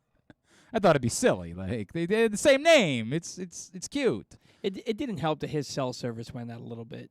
I don't think that was the problem there. I don't think that had anything to do with it, honestly. I think it was the concept that was the particular issue on this one. I think the concept, there were conceptual issues with what I was trying to accomplish. It's certainly confusing when a player starts in the league with one name and ends with another. Yeah, and I honestly, God, I do remember this. Like, I remember him being Fausto Carmona, and this is at a time where I was more in tune with baseball and day in, day out, like, stand, because the job required a little bit more at that point. And I remember, I think he was he with the Indians when he changed his name? Yeah. I think he was. And I remember, like, there being an announcement of the first time they faced the Orioles, and they were like, oh, and Fausto Carmona is starting for the Indians. And I was like, who the F is Fausto Carmona? And Drew, like, looked at me like, and Drew knew, and that made me really embarrassed because Drew knew. And I'm like, oh, okay. Like, so it is. So it is. It failed. It failed. That was a failure on my part. I want to talk about the Baseball Hall of Fame announcement. We'll do that next. Today's show is also brought to you by Live Casino and Hotel. We had such a good time hanging out in the FanDuel Sportsbook on Sunday. I'm not kidding. I wish I could remember the sequence. They were like back-to-back. And maybe Tampa failed on a 4th down in the 4th quarter, and then there was the fumble from Akers like right afterwards. And I literally watched people after Tampa like gave the ball up just stream out, and then Akers fumbles, and they're all racing back to the. It was just such an awesome scene in the FanDuel Sportsbook. Great place to hang out for Championship Sunday this week, maybe for the big game. If you want to reserve your table, I would encourage you to email events@sportssocialmd.com if you want to be there. And by the way, there's like as much fun as it is to bet it was bet this week, or it'll be to bet, for the championship week. All of the props are available for the big game. Like all of them. They empty the book. You can bet in the FanDuel Sportsbook on the halftime show. You can bet on the national anthem. You can bet on all of those things in the FanDuel Sportsbook. So you're going to want to be there for the big game. Email them events@sportssocialmd.com and reserve your spot in the FanDuel Sportsbook for the big game at Live Casino and Hotel in Hanover. We'll come back in. We're going to talk about the Hall of Fame. That's next. Glenn Clark Radio. Duffy's Garage is a family-owned and operated car care facility in beautiful Baldwin, Maryland. An authorized Maryland inspection station and Napa Pro Care Center with ASE-certified techs. Tell them that Glenn Clark sent you and receive 10% off your service with a max discount of $150. You got to trust where you take your car, so take it to where I take mine. Duffy's Garage in Baldwin. Duffy'sGarageMD.com. From all of the biggest games to the smallest events, make every bet worth your while at MyBookie. Start by doubling your first deposit instantly with MyBookie's first deposit bonus up to $1,000. Double your money before you even place a bet, and all you have to do is sign up and deposit using the exclusive promo code PressBox at MyBookie.ag. If your first deposit is $100, MyBookie adds $100 so you can start with $200 to play with. If your first deposit is $1,000, MyBookie adds $1,000 so you can start with $2,000 to play with. With tons of great games and prop bets to take advantage of this week, there is truly something for everyone. Don't wait any longer. Head to MyBookie today to redeem your double deposit bonus so you can start winning big today. That's promo code PressBox to receive double your first deposit instantly in your account. No hassle, no wait. Bet anything, anytime, anywhere with MyBookie.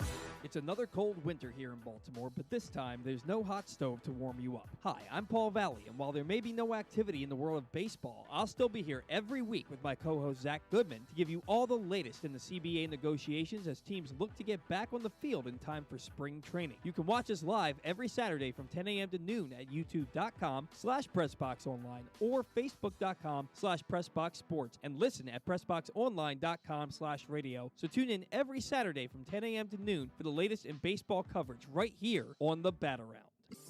Glory Days Grill's winter seasonal menu is back with comfort classics like their house-made meatloaf and short rib grilled cheese. It also features the center-cut sirloin with grilled shrimp, the char-grilled pork tenderloin, grilled meatloaf sandwich, smoky thigh wings with Alabama barbecue sauce, and a Brussels and bacon appetizer. All of these items pair well with Devil's Backbone 8-Point IPA or their anniversary IPA brewed by Devil's Backbone. And try their seasonal cocktails, Blood Orange Bourbon Cider, Apple Ginger Mule, and Captain's Hot Cider. Find out more and get your order in today at glorydaysgrill.com. Great food, good sports. Window Depot Baltimore provides the highest quality Pro-Via windows, doors, and siding for all budgets. The best is finally affordable. Call them today for a free in-home consultation at 410-941-3499. They also offer Zoom and FaceTime consultations in an effort to practice social distancing. A proud sponsor of the Tyus Bowser Show, you can find out more at WindowDepotBaltimore.com. We can't imagine why you'd want to, but you can watch GCR live. It's at Facebook.com/PressBoxSports and try to guess whether these guys are wearing any pants. All right, back in here on GCR. Oh, I guess we might have to retire that promo now. Yeah, we might have Rest to. assured we are yeah, wearing I promise pants. you, Cassidy's family, I promise you, we are wearing pants. Oh, man, that's less funny now. All right, back in here on GCR.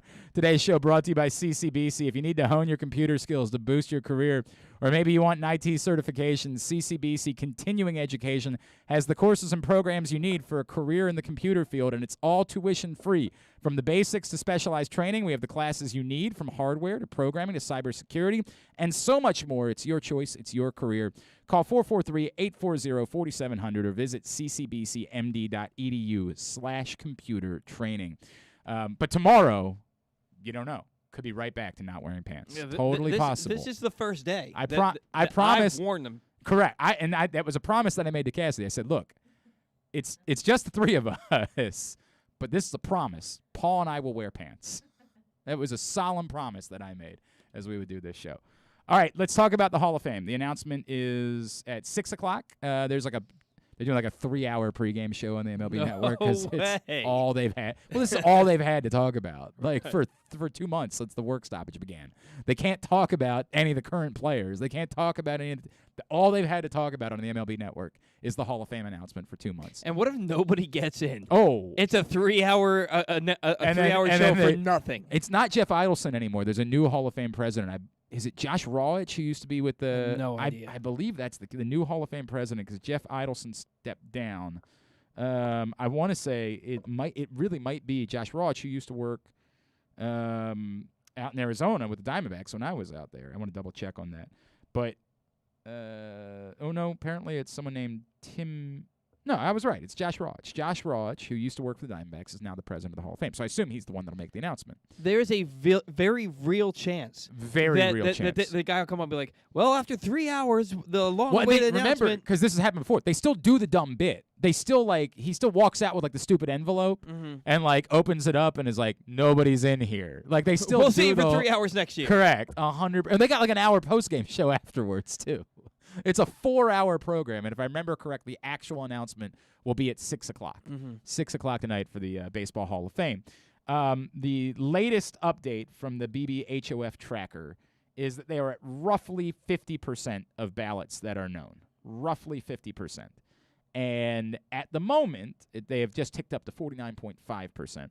At the moment, David Ortiz is still over the threshold of 75%. At the moment, David Ortiz would still get in to the Baseball Hall of Fame. The concept related to David Ortiz, and we'll talk about it in a second, has always been, is he, like other steroid guys, going to have that number drop with the late ballots that are turned in? And I think that is there's a split feeling about that. there have been people that are do deep dives on these things and say, based on whose ballots he showed up on so far and whose he hasn't, there are people that genuinely believe that David Ortiz will still clear the threshold for 75% and will get in. Like, they've run these simulations, and the simulations say, like, there's a 7 out of 10 chance that he's going to make the Hall of Fame today. The question that I asked on Twitter earlier today is very simple. What would you be excited about, and what would bother you?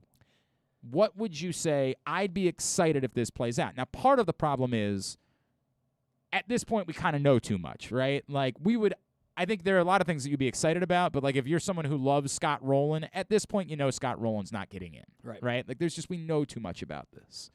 So if you're someone who'd be like, I'd be really excited if Scott Rowland got in, well, I got bad news. Womp womp. I'm sorry. I like Scott Rowland. I think he should get into the Hall of Fame, but we've got enough data at this point to know Scott Rowland is not getting in, as he sits on 69.6% of the ballots. He's not going to show up on 85% of the remaining ballots in order to get in. What are Barry Bonds and Roger Clemens' numbers? Barry Bonds is sitting at 77.8. Roger Clemens is at 76.8. The consensus is based on, like, who the votes are in from, and he has not been added to enough. Their numbers would have needed to have been, if Ortiz is sitting at 83.5, the consensus has been they needed to be at more like 85, 86 in order to survive the drop-off on the remaining ballots in order to get in. And that's significant, of course, because this is their final year on the ballot. They will end up on one of these committees at some point down the road. The Today's Game era, I believe, is the name of that committee. I don't know when that first opportunity is for them to get into that committee. It's not something I've studied. It's not as if this will end the chances of those guys getting into the Hall of Fame.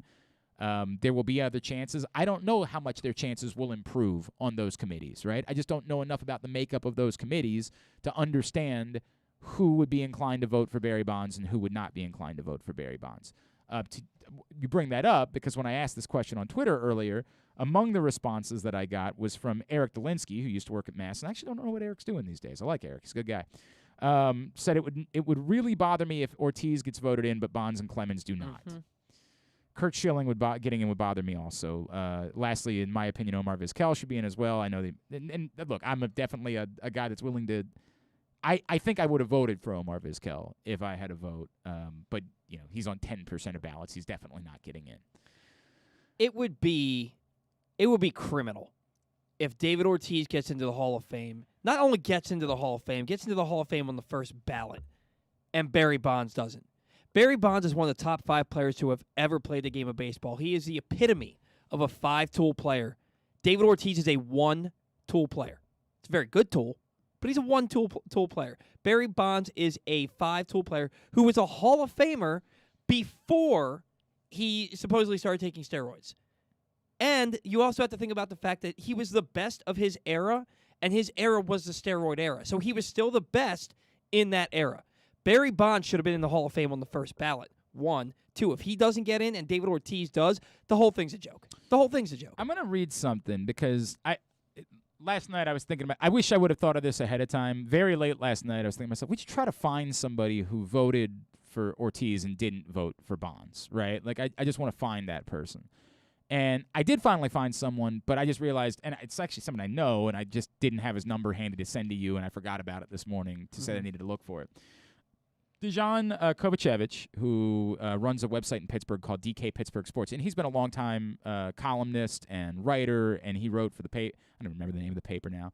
Newspapers are dead, so I'm sorry. I've just forgotten what the names of newspapers are. Tribune Review, is that the one that was in Pittsburgh? The Post-Gazette, I think that's the one. He wrote for them for a long time. He has covered baseball for a very long time. And he is among the people that have voted for David Ortiz but did not vote for Barry Bonds.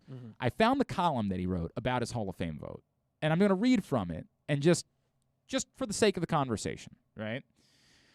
To get this out of the way, if the Baseball Hall of Fame and or Major League Baseball itself were to eliminate the character clause, yes, absolutely, I'd vote for Barry Bonds and any and all cheaters provided their on-field performance was worthy. No, for real. He goes on to say, the baseball hall isn't my hall. It's the hall's hall. The guidelines are there. The guidelines get followed. Now, there is a character clause. As we know, there are Honus Wagner is in the Hall of Fame, right? If the character clause mattered, Honus Wagner would not be in the Hall of Fame. He was an awful human being, right? But it does exist. I never heard that about Honus Wagner. I heard that about Ty Cobb. Oh, that's who I meant, Ty Cobb. So I don't know why I said Honus Wagner. Jesus. My apologies to Honus Wagner. I don't think he's with us any longer. My apologies to Honus Wagner. Of course I meant Ty Cobb. Why did I say Honus Wagner? I don't know. But I was like, Honus Wagner? No, you're 100% right. You're 100% right. I definitely meant Ty Cobb. What the hell happened there? 1,000% correctly. Let me go to what he wrote about Ortiz. The baseball case for Ortiz is a breeze.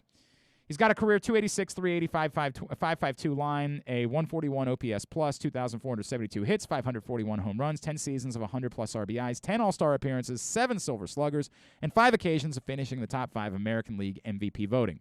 He's got the counting stats, the rare stats, even the team component, with the Red Sox having won 3 World Series in his time, and Ortiz going 11 for 16 in the 2013 series to claim MVP. One problem.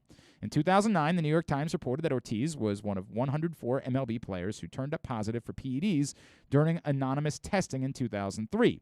But no other information emerged from that report, including what substance might have been found. Instead, it later was learned that 13 of those tests turned up false positives, without knowing which ones, since they were anonymous. And because of that, Ortiz, who's passionately maintained his innocence, couldn't have his own request to learn more fulfilled. The level of support that followed for Ortiz was without precedent for someone facing such an accusation, all the way up to Rob Manfred making this extraordinary statement in 2016 about the 2003 tests. Quote, "Back then, it was hard to distinguish between certain substances that were legal, available over the counter, and not banned under our program, and certain banned substances. We were not certain if it was a banned substance. Even if Rob Manfred's name was on that list, he might have been one of those 10 or 15 where there was a probability or possibility, a very legitimate explanation that did not involve the use of a banned substance. I think it's really unfortunate that everybody's name was ever released publicly." TJ Quinn, an ESPN investigative reporter who's been breaking stories on steroids at the time, you remember TJ Quinn and Mark Fainer-Wada wrote Game of Shadows, of course, said last month of Ortiz, quote, "We know he was on a list, but we don't know what he took, if it was banned at the time, what the levels were, whether it was something that plausibly could have become from a supplement. If that's enough to keep him off your Hall of Fame ballot, so be it. But you just can't equate him with people who were identified as dopers by either a test or non-analytical evidence." What Mark McGwire was taking in 1998 was legal at the time. Yes, but wasn't there additional reporting that we learned, because you're referring to, was Andro, was that what that was? Didn't we learn afterwards that he was also taking steroids? Wasn't there I mean, Jose Canseco said he was injecting him himself. Correct. In the 80s and yes, 90s. right in the butt. He was giving him steroids right in the butt. Correct. Yeah. Take that how you will. Sorry, Cassidy. I didn't mean that as a, you know what I mean? Like, yeah. I think that, for example, the better argument somebody might make is, if you didn't vote for Jeff Bagwell, you can't vote for David Ortiz, right? But there might be just enough gray area for someone to say, I'm not going to vote for Barry Bonds, but I will vote for David Ortiz. The problem that I have with that continues to be, what are we doing? What are we doing? What is the Hall of Fame? David Ortiz was a hell of a hitter. Was he a great baseball player? No, but he was a hell of a hitter.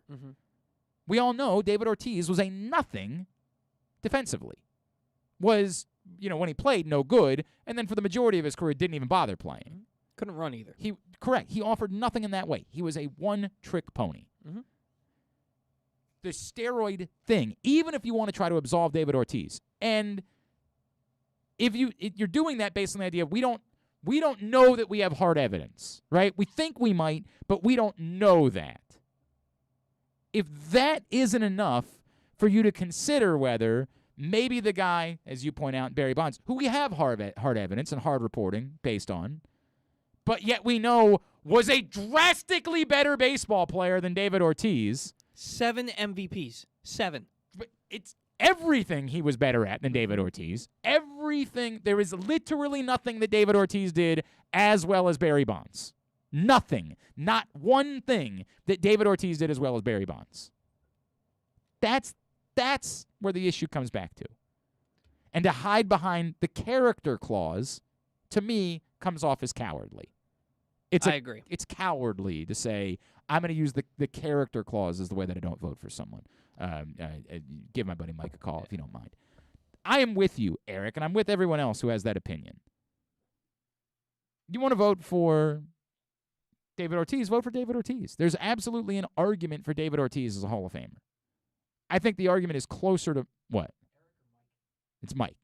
You want to vote for David Ortiz because, he was a hell of a power hitter. I think the actual argument is I don't know how much better he was than Mark McGwire. Was he a better clutch hitter? Yeah. That's not true. He was a better overall hitter. I just strike that from the record. He was a better overall hitter than Mark McGwire was. I'm sorry. That was unfair for me to say. He was a drastically better overall hitter than Mark McGwire was. David Ortiz is a strong Hall of Fame argument. But it's nothing in comparison to Barry Bonds. Zero. There is no debate between these players. Barry Bonds has one of the craziest stats in the history He's got a lot of the them, game, for what it's worth. But one of the craziest stats that I've ever seen, in 2004, Barry Bonds had 373 plate appearances, and he got on base like 375 times. I mean, I'm sorry. He had 373 legal at-bats. Legal right. at-bats, and he got on base like 375 times. And again, the argument that people would make was because the steroids changed his prodigious what is the prowess? Prowess? Is that the way to say that? Prodigious is the word that I'm looking for, and I was going to say prodigiousness. Is that the right form of that? Prodigiosity? Prodigiosity, yes. Let's go with that, right? We'll go with prodigiosity. As a home run hitter, that was the reason why pitchers refused to pitch to him, right? Why Buck Showalter literally walked him with the bases loaded. So they'll say that's an unfair stat to pull up because that was also a reflection of the steroid use. That pitchers weren't doing that to him beforehand, but he was a complete baseball player beforehand. It's basically widely regarded. And by the way, as I've said before, I have personal experience with Barry Bonds being an utter a-hole. Oh, he's a jerk. So is Roger Clemens. By Barry. You know what? Strike that from the record. I got, all right, how do I say this correctly? Screwed over by Barry Bonds once. And yet, I'd still bang on the table about this. What I will say is, he started getting walked at historic rates. But before 1998, in the 6 seasons before 1998, he led the majors in walks 5 times. I'm with you. He was still the most feared hitter in the game before the steroids. Barry Bonds is a first ballot Hall of Famer, and the fact that he's not going to get in is mind-boggling to me. He's one of the best players that's ever lived. I hear you, man. Top 5. We'll find out later today. It does appear as though it's either David Ortiz or no one that will get into the Baseball Hall of Fame. We had a really special day yesterday because finally, and I'm so sorry it took so long, but we were finally able to get everything you all donated down to Helping Up Mission to help them take care of those that need it. And if you saw in the Baltimore Sun today, there was a great story about the new women's shelter that is opening as part of Helping Up Mission. And that's the reason why I kept saying we don't just need men's stuff. We need women's stuff. We need kids' stuff. We need stuff for everyone because that shelter is opening in the next month. And it is, we saw it. It is immaculate. The new women's shelter. I've never seen anything like it. It's incredible, the investment that has been made to help those that need it most in our community. My friend Mike Sola from Blue Line Canine was so kind. He and Ben Lamoon came, and Charlie Colson, John's son, and really helped us out. Mike is with us now here on GCR. Mike, did you have any idea what you were getting into when you signed up to help us out and getting stuff down to Helping Up Mission yesterday? No, I didn't. The only thing I knew was somebody asked me to help people in need, and the answer is immediately. What? Yeah, en route. I greatly appreciate that, man. It took Mike and Ben and Charlie started while we were around like 11 when we were still on the air. And by the time we wrapped up at 12:20, it still took about another 40 minutes for us to get of the better part of 2 hours to get a conference room full of coats and clothes that you donated down to can you tell everybody the dimensions of the trailer that we literally filled yesterday? Yeah, it was a 7-foot by 12-foot trailer with not a spot to spare. This thing was packed to the gills. It took a logistic master of Ben to figure out how to get everything in there. I've played a lot of Tetris in my life. Ben could win every Tetris championship for the history of ever because getting I all think of he's this still stuff. I think he's still playing the original game right now because he hasn't lost yet. Right, correct. Yeah. It's insane.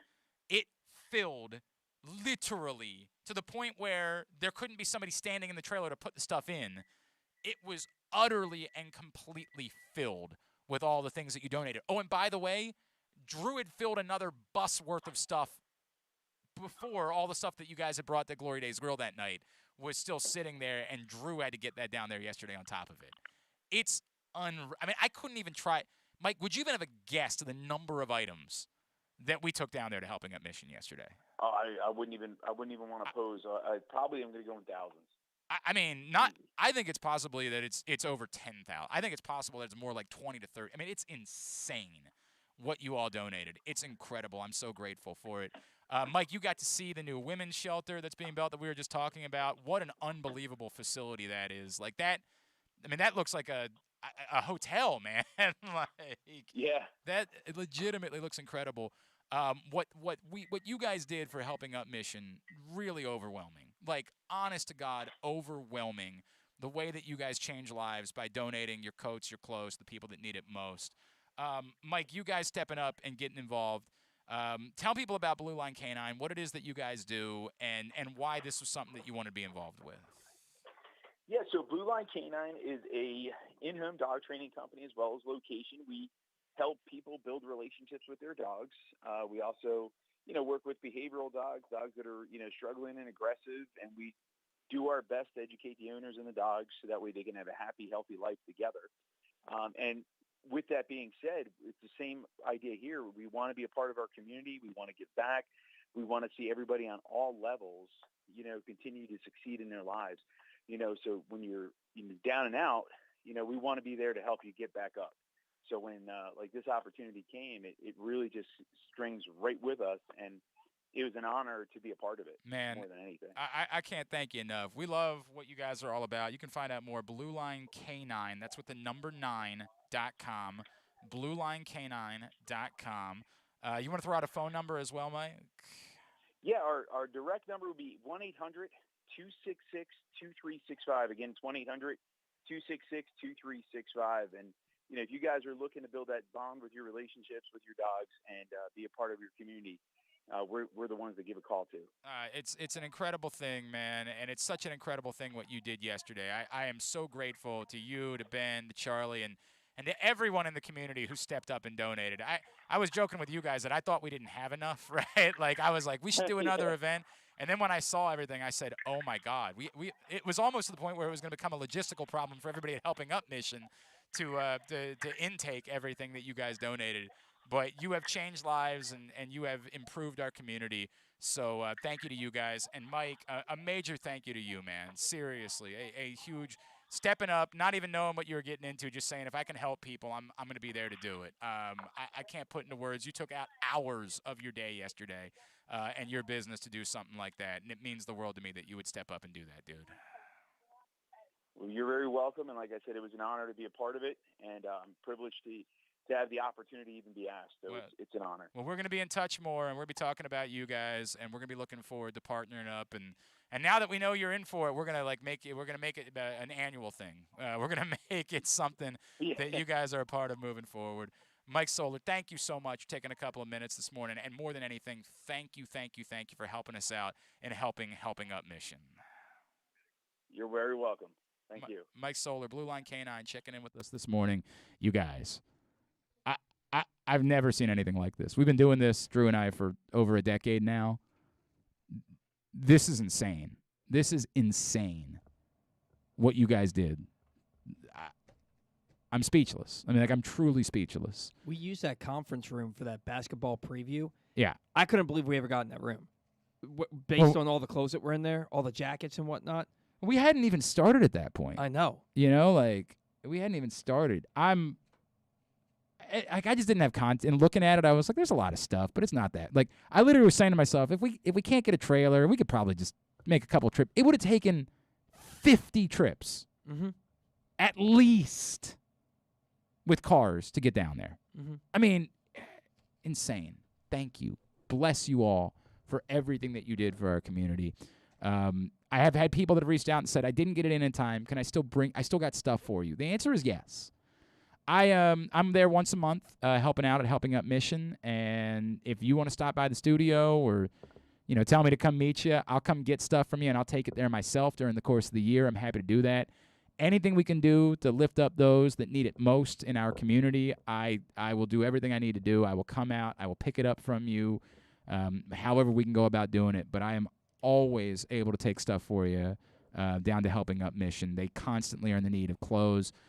If you're feeling charitable, they really do. It's the reason why we did socks and underwear. They always need that because you can't donate it, of course. You can't just, give them your old socks and underwear. We got to go buy new socks and underwear. So if you're feeling charitable and you want to go buy socks and underwear to donate, undershirts, things like that, that would mean that they have a constant forever need for that at Helping Up Mission. And that's what we're talking about. We're talking sometimes about people that have nothing, literally nothing, that are going there to pick up their lives. So thank you abundantly. Thank you.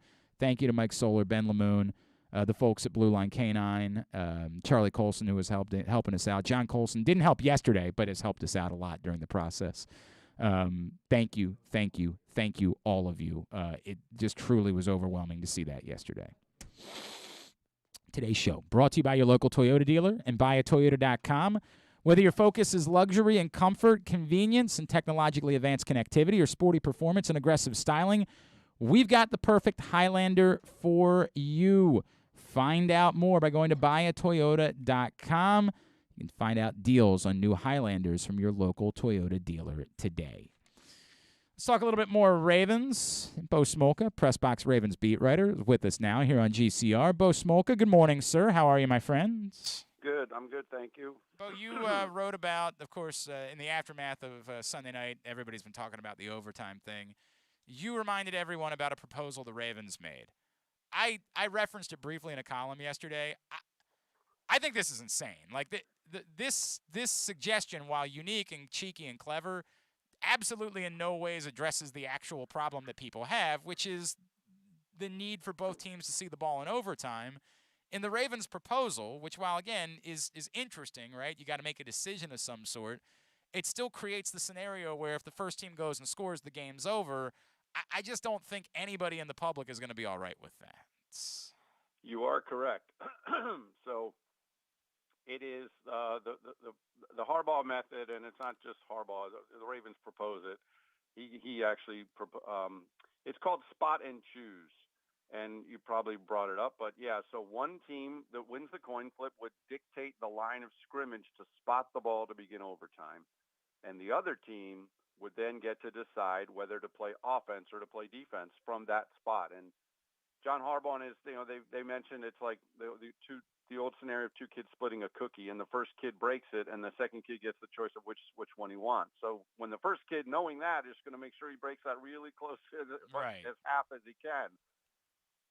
Last year when the Ravens proposed this, they proposed two ideas. One was spot and choose with sudden death, first team to score wins. The second one was spot and choose, but you play out a full overtime period of 7 minutes and 30 seconds. To your point, in both those situations, you could have a case where, let's say on Sunday night, the Chiefs won the toss and spotted the ball at the 9-yard line going out. So the Bills were 91 yards away from the end zone. The Bills have to decide, do we want to play offense or defense on that spot? The Bills, frankly, might have said, we're going to play offense. We think Josh Allen's going to take us down the field and score. So they do, and Josh Allen takes them down the field and score. And now what is everyone saying? This is garbage. The Chiefs never got a chance to have the ball.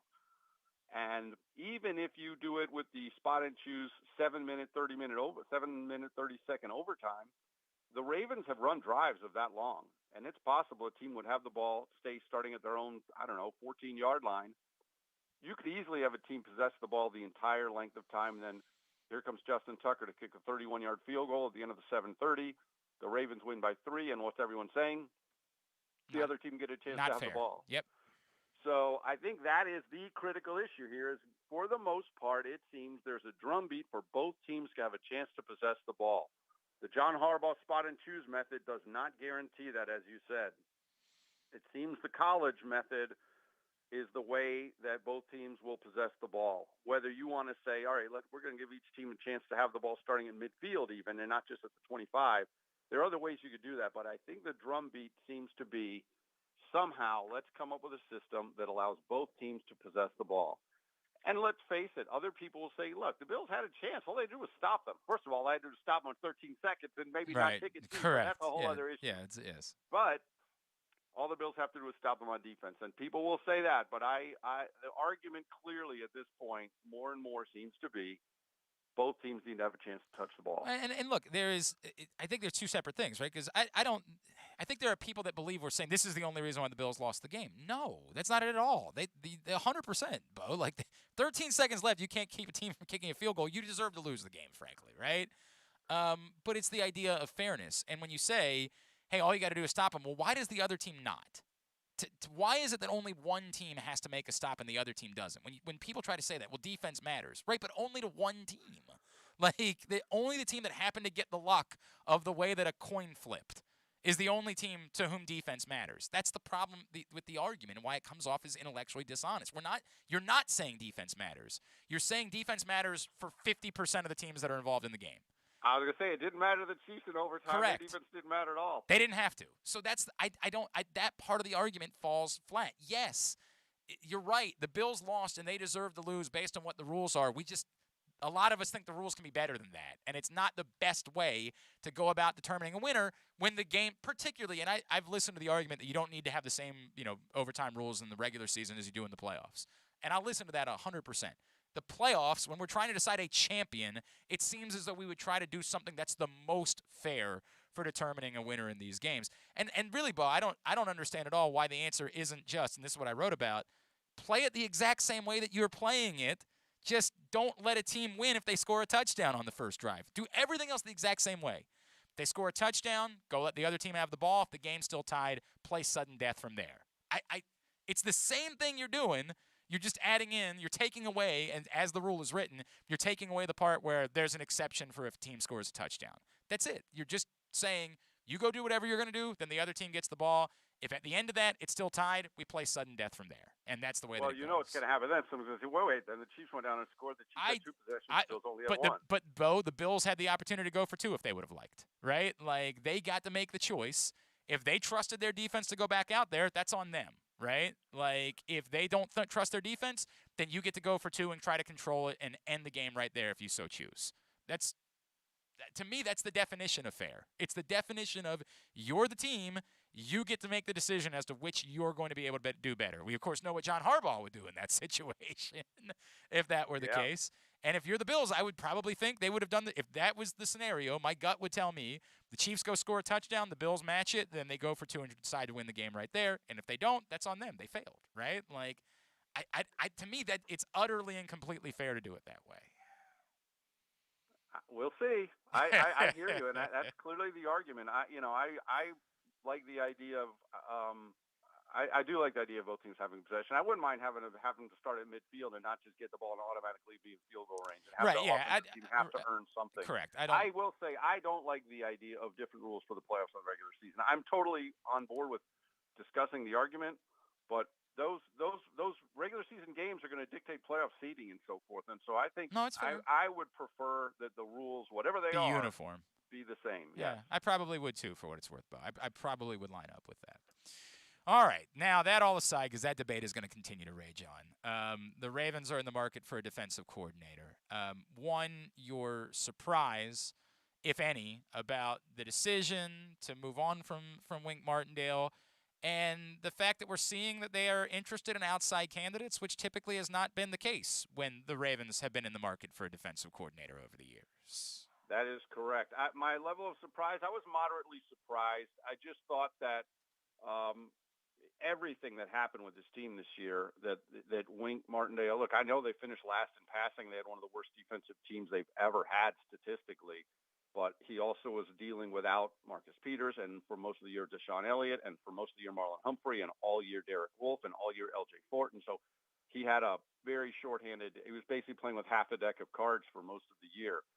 So I thought he might get kind of a free pass on this year. Not a free pass, but understanding the situation.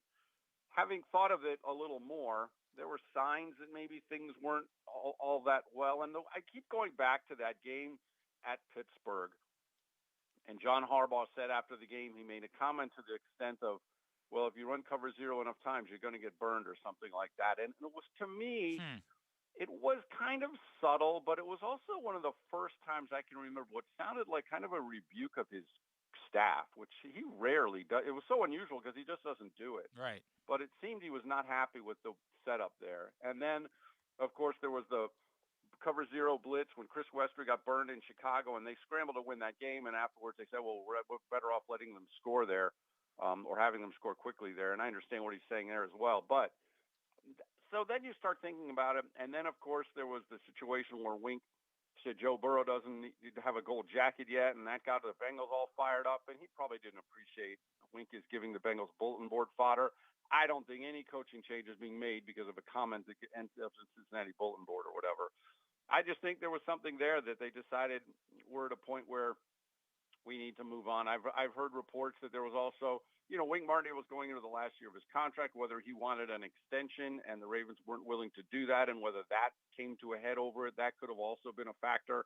I haven't confirmed that, but that definitely could have been a factor. So it did strike me as a bit of a surprise, but I could see now looking a little deeper where some things were headed. I will say in terms of the successor, you make a great point. I mean, this is a team that has almost throughout its history hired from within for this position, going back to Marvin Lewis. Yep. I mean, you had Greg Madison replace him. You had Chuck Pagano replace him. You had Dean Pease replace him. You had Wink replace him, always within the organization. And now there's talk that they had requested an interview with Joe Witt, for the Dallas secondary coach. And let's face it, Dallas led the league in interceptions this year. That had to be appealing to the Ravens front office to see what a team could do in that situation. Internally, if they were to hire internally, I think the top candidates would be Anthony Weaver and Chris Hewitt. Chris Hewitt, the secondary coach, was considered or was mentioned as a possibility if Wink Martindale. Remember, a couple of years ago, Wink Martindale interviewed for the New York Giants head job, and of course, then at that time, speculation started running rampant who would take over. And Chris Hewitt's name came up a lot then.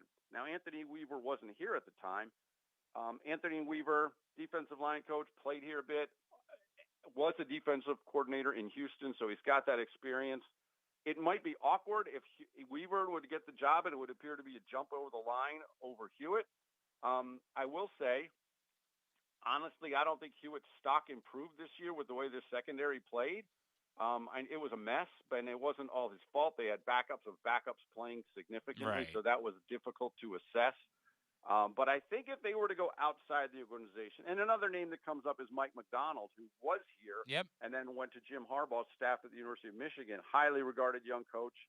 I think he would be in the mix as well. And I don't know if you'd consider that an outside candidate, but if they were to go to somebody like Witt or the Dallas secondary coach, that to me would be a signal that they want a organizational reset on the defensive side of the ball. That would be a notable change because, as you said, that's not how the Ravens operate. But I'll also say this. If you're Witt and you think on paper, this is the Ravens, this is their foundation is defense. Right. I mean, Ray Lewis, Ed Reed, Terrell Suggs, all that. Right. But then you look at this team, 32nd ranked pass defense last year. You probably are going to completely rebuild the defensive line. Your top outside linebacker just tore his Achilles, Tyus Bowser, and we don't know if he'll be ready for the start of the season. You have Marlon Humphrey and Marcus Peters coming off major injuries. You don't know if Deshaun Elliott's coming back, who is a free agent and is coming off another major injury. There are a lot of defensive questions to this team. Yeah, but Bo, other than all that. Right. So, but your defensive coordinator for the Ravens, a team that is consistently going to compete, it would be a good position. But I think if they were to go outside the organization, that would be a signal to me that they want kind of a reset. And maybe that's what they want with so much turnover coming anyway. Bo Smolka with us here on GCR. And, Bo, I can't help but sort of tie in this question that a lot of people have been asking about, the pass rush thing. Is this a factor in some sort of way? Is it that maybe the Wink Martindale scheme is so reliant on having a strong secondary, and if the Ravens are about to pay Lamar Jackson, it's going to be a little bit more difficult to do that, to constantly put an incredibly strong secondary of all top-notch cover corners on the field, and they need to get to a place where if they draft a young pass rusher, this player becomes an impact player, and it's I don't think it's unfair for us to talk about what we've seen from Zadarius Smith elsewhere and what we saw from Matt Judon this season and what a nothing Yannick Ngakoue was in Baltimore and then hasn't been anywhere else he's been in his career, right? I don't think that's an unfair thing to discuss when assessing what's happened with this defense and where it's moving. No, I think it's totally fair. And I do think that, Wink Martindale made a lot of headlines this past summer on that call with season ticket holders when he said he thought sacks he called it a superficial stat. Right. And he said, basically, give me, I'll take cover corners. We'll figure out ways to get to the quarterback, but I want guys that can cover. And that may be his philosophy, but he lost the guys that can cover this year. I mean, he was playing with guys that couldn't cover when you figure he lost Humphrey and he lost Peters and he lost Averett. At one point, they were playing guys that were basically called up Kevin Seymour, right? They've been in the league. They were on the street a week ago. Right. So if that's if you're leaning on your corners to be able to do that, then and you're going to create pass rush, fine if you have the really strong corners, but they didn't have really strong corners this year, and then the pass rush wasn't getting there. And so that might have all played into it. I do think it's interesting. Before Zadarius Smith, really, though, when you go back and look at like Paul Kruger and a couple other guys that left the organization didn't have as good a time when they left the Ravens. But you're right. The past few years, guys have left the Ravens and they have their sack numbers and their production has sharply jumped. So I certainly think that bears scrutiny. And so they're going to have to develop a better pass rush than they had, however they do it, whether that's getting Owe really on board, whether it's getting another Owe type player. But you're right. It's a fair comment. But I think generically it's will you if you draft or have a player whose skill is an edge rusher, will you allow them to simply be an edge rusher? Because we just know that's not what the Ravens have done. They said we don't have players who just rush the passer. They have linebackers. They have and when you have Terrell Suggs, it's great because as it turns out, he's one of the great complete linebackers they've ever had. And Tyus Bowser right now looks like an incredible complete linebacker, provided he returns to health, right? But it just seems like there has been a complete unwillingness to just say this player's strength is going and getting a quarterback on the ground, so that's the only thing we're going to ask them to do is go and get the player on the ground. Yeah, I think they might have thought that might have been something Jalen Ferguson was going to do when they brought him in. Okay. Remember, he had set the stat record at Louisiana Tech before he got here. Yep. He never quite developed into that, and but they have to get a more disruptive pass rush, and I think they'd like to get more disruptive inside as well. I thought Justin Matabike might be a little more disruptive this year than he turned out to be after watching him just destroy the offensive line in training camp, but he was more quiet than we might have thought. But all of it folds into, this is the job of the defensive coordinator to find ways to be disruptive as a pass rush and to cover. And this year, like I said, it was so different because you had so many injuries and so many different guys playing. But there were this was a point where John Harbaugh, front office, whoever, just obviously got to a point where they decided this is not the way they want to do things going forward, at least with Wink. So whether they stick internally or not, I think will be a fascinating thing to watch. All right, Bo, two things quickly before I let you go. One, does this announcement make you assume at this point that, they're probably not moving on from Greg Roman because we are 2.5 weeks removed from the end of the season roughly now? Or do you still think that, they need to come out? Clearly, John Harbaugh still hasn't spoke to this point yet, right? Do you still need to hear from him before you make that assumption? I guess it's good to hear from him before they make the assumption. I've been operating on the assumption that he's coming back because they haven't made a change, but no one's told me that. And I wouldn't think you'd want that situation twisting in the wind too long either. And I do think that the Ravens have to decide what they want to be on offense. because it's they with great fanfare they talked about how they were going to be this revolutionary offense a couple of years ago, and it worked remarkably well. And the architect of that offense was Roman.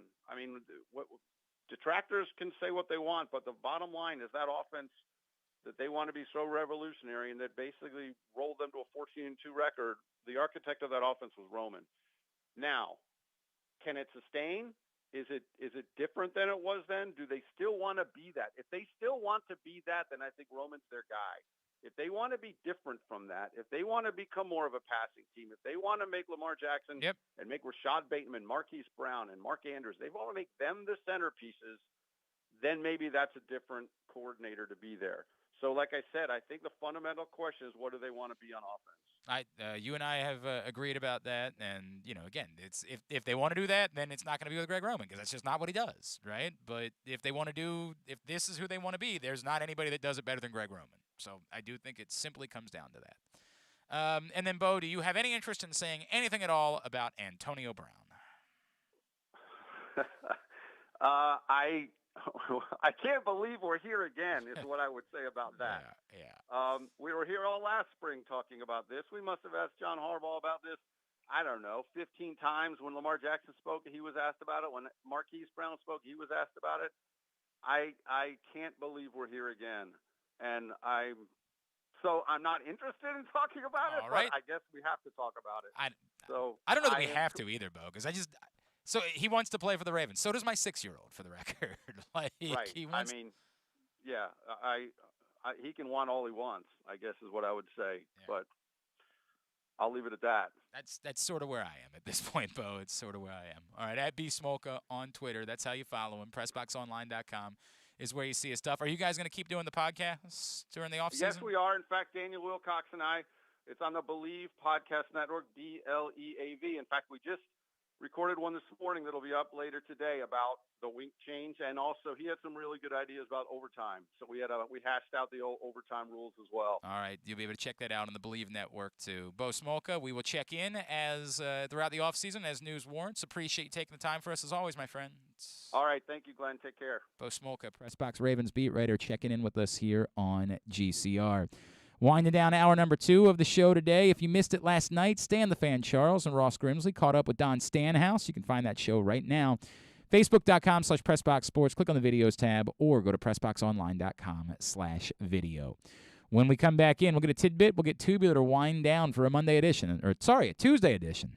Oh, man, don't put that evil on me. It's Glenn Clark Radio.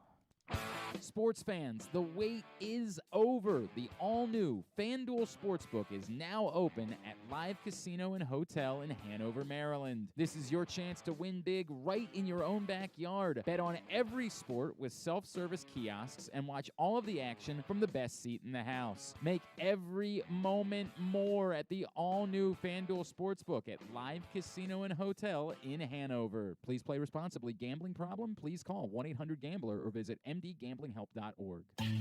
That first sip. That first bite. Start your day off right with a delicious breakfast at Royal Farms. Choose from a fantastic selection of fresh Royal Farms breakfast sandwiches and top it off with a rich hot cup of the freshest coffee in the world.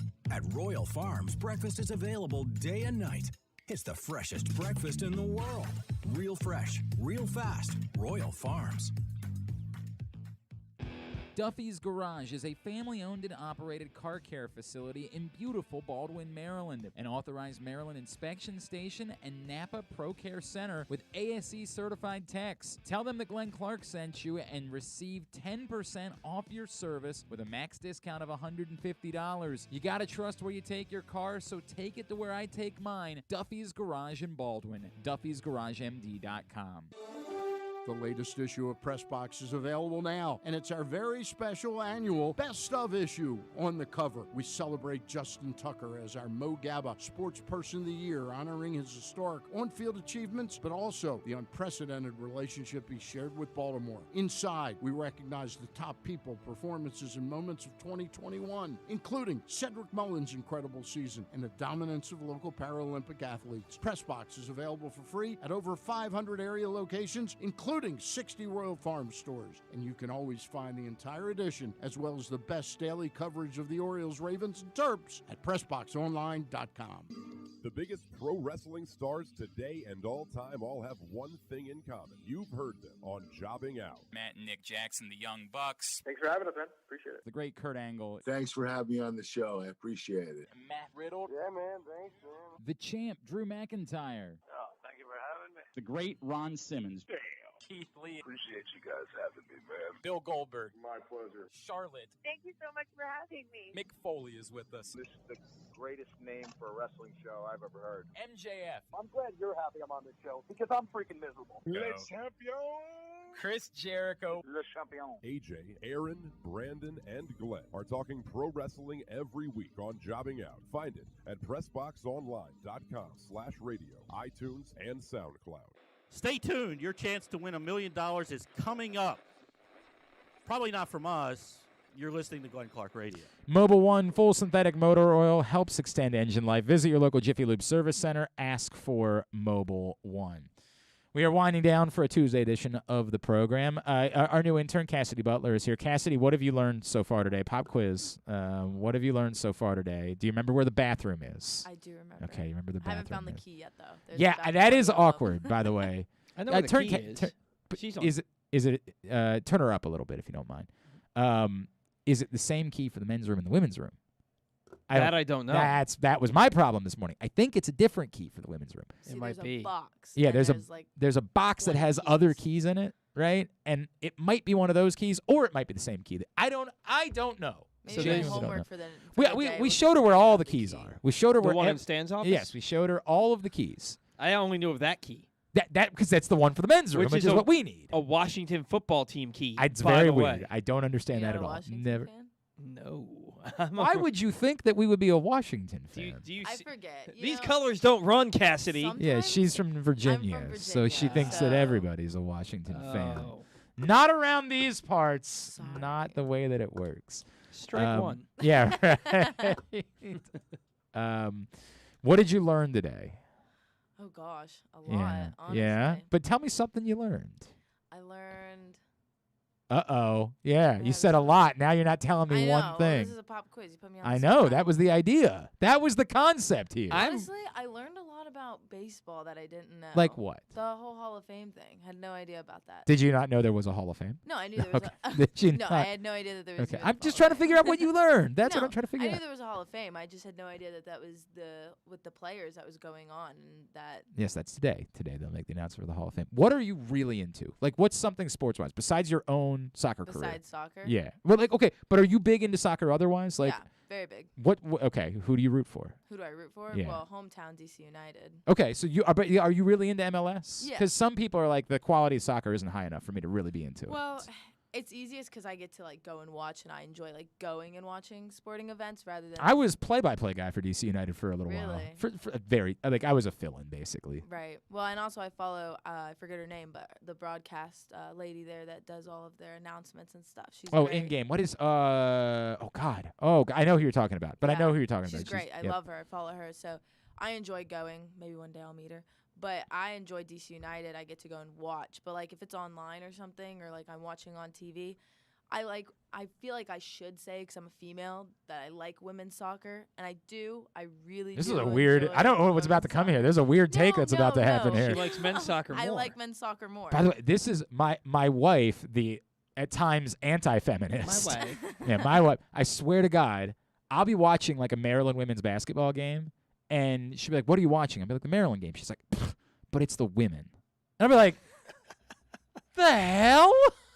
I like your wife so much. Like- she's so funny to me. Yeah, but like you're a woman. Yeah, and it's hard because you're sitting there and you're like, I feel like I have to be that person to support women, right? And especially in this day and age, there's like feminism is a really big Yeah. thing, and you're supposed to support women, but like. There is a reason to why, there's the whole thing with the pay gap of women and men, but there's a reason for it, like there's a whole actual statistical reason. I'm in a weird for place. it. Like my favorite sport is tennis, right? And Okay. I will and it's the sport that I was the best at, and it's the sport that I enjoy watching the most. Like right now, I'm barely getting any sleep because the Australian Open is going. It was so wonderful that the Berrettini match was still going on when I woke up this morning. I was so happy about that. But tennis is the sport where competition-wise it's the absolute closest between men and women. Like, they'll charge you ticket prices for a Grand Slam event that are the exact same, whether it's a women's match or a men's match, because there's no sport where the athletes are as like Serena Williams was as significant in this country as almost any athlete on the planet. Like, her Q rating matters as much as basically everyone. Right. LeBron James, Tom Brady, all of them. Will that always be the case? Was Serena Williams just unique? We'll find that out, right? Like, Coco Gauff looked like she was going to slide right in and sort of become the next one. She's still very young. We always have to remember that. So it's a weird thing because, like, as a tennis fan, it's not weird to me at all, the idea of men and women having literally equal footing. The only difference being the men play 5 sets, the women play 3, only at Grand Slams, right? Like, it's utterly, I am as excited tonight to sit down. You have none of you will care about this at all. I am super excited to watch Danielle Collins play Alizé Cornet tonight. I am unbelievably excited about it, right? Like, through the roof. And it's just the nature of being a tennis fan, right? Like, the women's game has always mattered as much as the men's game does. Like, there's just no in loving tennis, it's what you've known. Right. They play the biggest tournaments at the exact same time. Like, they don't do that in golf. They're not having the women's U.S. Open the same weekend as the men's U.S. Open. Like, it doesn't work that way. So as someone who that's the sport that I care about, like, it's not strange to me at all, the idea of equal. Like, I'm just as into. And I'm for, like, don't get me, I'm a woman. I believe. Right, yeah, you want, certainly you want that, I'm right? not sitting here like, yeah, I want less pay than a man. Like, I love getting 70% of what men do. That's very fair. But, like, at the end of the day, like, it comes to a point where women's sports, especially women's soccer in the United States, has become so political that a lot of viewers don't want to watch anymore because we want to watch our sport and not the politics that come with it. Oh boy, that's such a boy. We could do an hour on this, right? Like, we're supposed to be ending the show right now, Cassidy. We're supposed to be wrapping up. You talk about thanks, soccer. Thanks a lot for that. We'll save that. We'll get back to that at some point. We'll save that conversation because I have evolved a little bit in my way of thinking. Because at first I probably felt the same way. Mm-hmm. And then I've kind of evolved a little bit to, like, I get it. If we don't talk about it now, when are we going to talk about it, right? Like, if we don't, specific things. I don't care who you vote for in an election. I will never, ever, ever in my life care about who you're voting for in an election. Agreed. We're just not, I'll never be interested in that topic. The moment that I don't care. I've said this, I think I brought this up the other day. I was out with John Colson. And I was like, look, man, the reason why it's weird to me that the Orioles are in WBAL is because I listen to WBAL talk about Nancy Pelosi. And the moment, I don't care if you love her, if you hate her. If you're talking about Nancy Pelosi, I'm out. I don't care. I'm not interested in the topic. I'm sorry. I never will be. And you can say, well, you don't understand. You're not. Stop. I'm out. But I do get that there are other things that exist that, like, if we don't talk about it now, when are we talking about it? If we say we're never going to talk about it when, like, big events are going on, when are we talking about it exactly? Right. And so I just evolved a little bit in that way in terms of thinking. Yeah. But I'm still not going to care who it is that you're voting for. I'll never care. I will never, ever care. Will you watch? So, like, the men get back in the World Cup qualifying this week. Mm-hmm. Are you glued in for that or indifferent? I mean, I'm indifferent. I watch more European than men's, than U.S. soccer. Like the Premier League? Yeah. Yeah. And so I'm a Liverpool fan. Do you have a team? Okay. Why Liverpool? I don't. This is always fascinating to me. This is the only problem I've had about European soccer is, like, I wouldn't know how to pick a club. Right. Because to me, being a sports fan is like having this is maybe explains something about you. You're a Cowboys fan. But that comes from it comes from your dad. I'll accept that. It's like having a touch. Like, that's to me what being a sports fan is, right? Like, I'm an Orioles and a Ravens fan because I'm in Baltimore. Like, that's where I am. Those are the teams that are here. I became a Suns and a Coyotes fan because I moved to Phoenix for a couple years, and that's who was there. I had a physical touch to it. It's a personal thing. I wouldn't know how to have a touch to, like, any European soccer team at all. Well, I'm not despite my sister being born in England, I've never touched, like, European soil. Okay. So, like, Seattle fan, right? Well, that's not kind of how I grasp my team. I guess more or less that I didn't know what team I wanted to choose. I grew up watching U.S. Women's National Team, like, my whole life. And then all of a sudden I was like, okay, I was hoping you were going to say, but I root for Brazil. But I, like, support. I was like, I want to. My grandfather was the one that actually got me into soccer a lot. Like, very smart guy, knows everything about soccer, and he's the one that introduced me to a lot of the teams, especially the European style. He said, "This is the style you should watch." So he didn't tell me like a team to really focus on. So I just kind of watched all of them until I fell in love with like a certain style of play that one of them played, and it was Liverpool. Okay. Wow. Okay. It's interesting. That's It's very interesting. It's very interesting. I've never heard of like when somebody The style, right? Like this Yeah. is what really drew me to them. Yeah, I like it. Although it was always exciting for me to watch like old Hawaii football games because like they were going to score 100 points, and I was just like, damn, I'm in for it, right? Didn't make me a Hawaii fan. Friends tuning in at 5 a.m. Dude, when I was young, and it was like they would play at midnight, and they were the last game on, and they were always, for whatever reason, they would always put them on ESPN2. There was always a Saturday night, midnight Hawaii game, and you've been drinking, and you're just like, hell yeah, we're going to watch some touchdowns, baby. Like Hawaii against San Jose State. I don't know any of the players on the field, but I am geeked. Like, I'm trying to get my friends to care. They're all like, what? Who gives a rat's ass? I'm like, they're going to score 100 points, man. It's going to be fun. They'd be like, we're just going to put some music on. Like, we don't care about this. I was totally trying to sell them on the idea of watching Hawaii football. I used to love West Coast Orioles games. The games that start at 10 o'clock at night. I used to Yeah, I love mean, if you that don't have to because- be up in the morning. Because you get a full night of doing whatever the hell you want, and then you get still to watch get to the watch baseball game. Yeah, I get that. I get know? that. It was like I've always said, it was great when I lived on the West Coast. It was great having football games on at like 10 in the morning because like you'd wake up and you'd be right into football, right? That was awesome. But it sucked because baseball games started at 4, and I'm like on the radio at 4 o'clock trying to do a show while I'm checking in on a baseball game. Like that part sucked, but the weekend thing was awesome. You wake up and you're like, I'm going to a bar. Let's like, wake and bake. You know, the whole deal. It was tremendous. I'm a different person than I was. I've grown up a little bit. All right, Cassie is going to be part of the show on Tuesdays and Fridays moving forward. We're looking forward to that. Is she replacing Lil Jordan? We're working on Little Jordan. This week, they'll both be here on Friday, and then we're going to work on Little Jordan's schedule moving forward. So we'll see how it goes. Or they'll be dueling interns on Fridays, and they'll have to compete. Like jousting. I actually think this could be amazing. That hallway's long Who's enough. bringing better content to the table? Whoever brings the better content gets the microphone time. That's what I'm thinking Fridays end up looking like. Maybe. I'm going to see what Jordan's schedule looks like. Cassidy, of course, has like things she's got to do. Like Jordan, I just think is hanging out. I'm not really He's sure. just got to go to the bar and get French fries. Correct. Jordan comes in every Friday morning with a plate of French fries, and I'm like, "How's school going, Jordan? when does your internship end exactly?" I think he's just sort of. He's not here. even in school. Did you ever have like a group of friends where there was a guy that was just there all the time, and you were like, "Are we even friends with him? Like, why is he here?" I'm pretty sure that was me. Oh boy, that's Oh, awkward. yeah. That's an awkward spot to be in. We definitely, when I worked, there's a true story. My senior year of high school, my then girlfriend's cousin opened a NASCAR store in the Hartford Mall. No one ever came in, by the way. It lasted for all about 8 months, but he was like, "I need you to come in and work at the NASCAR store." And I was like, "Great." And he hired like 3 of us, and we were all idiot like Dave Matthews Band fans that were all like hanging out. I think you knew the type that you were getting working at this NASCAR store.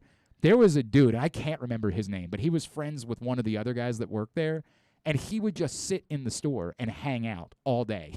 Like, he did nothing. He just sat there. He would put some music on. I'd be like, do you have a job?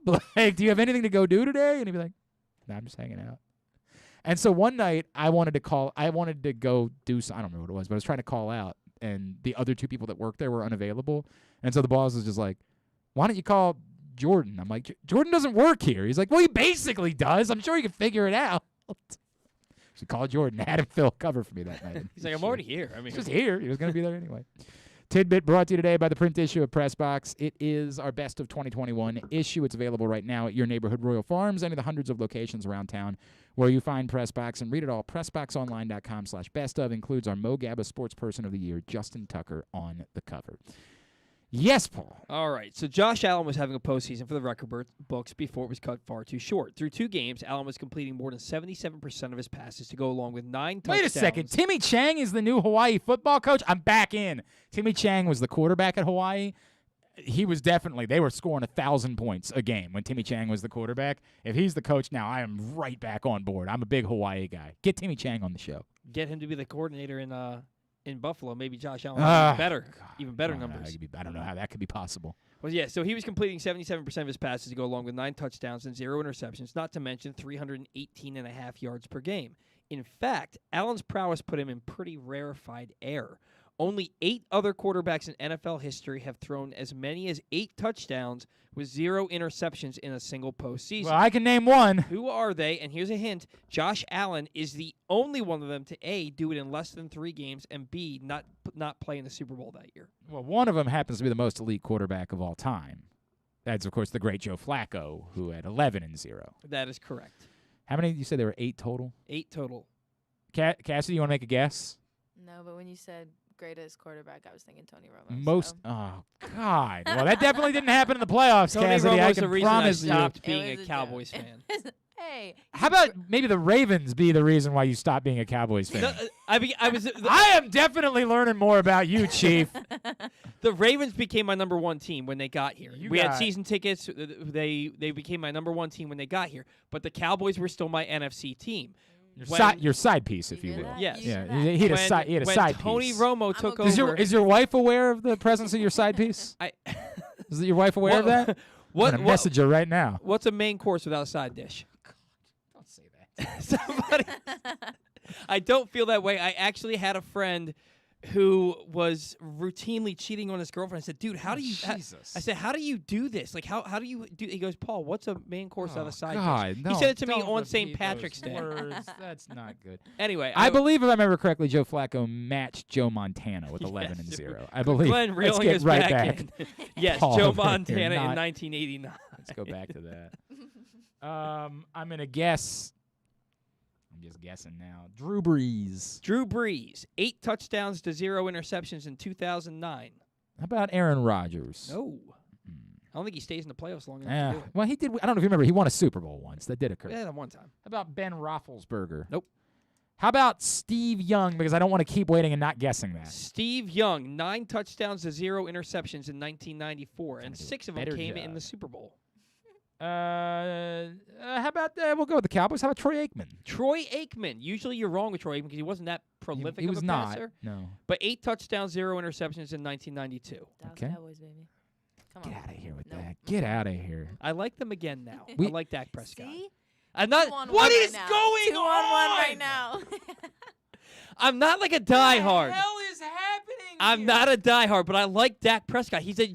We talked about this like last week. I root for genuinely good people, and Dak Prescott is a genuinely good person. That's all well and good. That doesn't mean you have to like the Cowboys.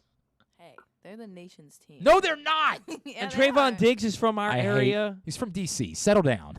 Well, you know what though? Settle down. And he didn't go to Maryland, unlike his brother. No, he went so to F Alabama. him. Yeah. but still, I hate him. He should have come to Maryland. he should have. Then I would have liked him. Then I would have rooted for him. Not the Cowboys, but him. If I can root for his brother, I can root for him. Jesus, this is what the hell is happening? I don't know where my brain's at now. Quarterbacks who are throwing 8 how touchdowns, about no how about Pat interceptions. Mahomes? No, Okay, that's a little surprising. he's even thrown a pick this year. I guess he does throw picks. He's sort of like Brett Favre in that way. He's kind of a gunslinger. Mhm. Russ Wilson. No, Jim Kelly. no, John Elways. no. But same era-ish with Jim Kelly and John Elway. Same era-ish. Jim Kelly and John Elway. Same era-ish. Phil Simms. Phil Simms, 8 touchdowns, no interceptions, 1986.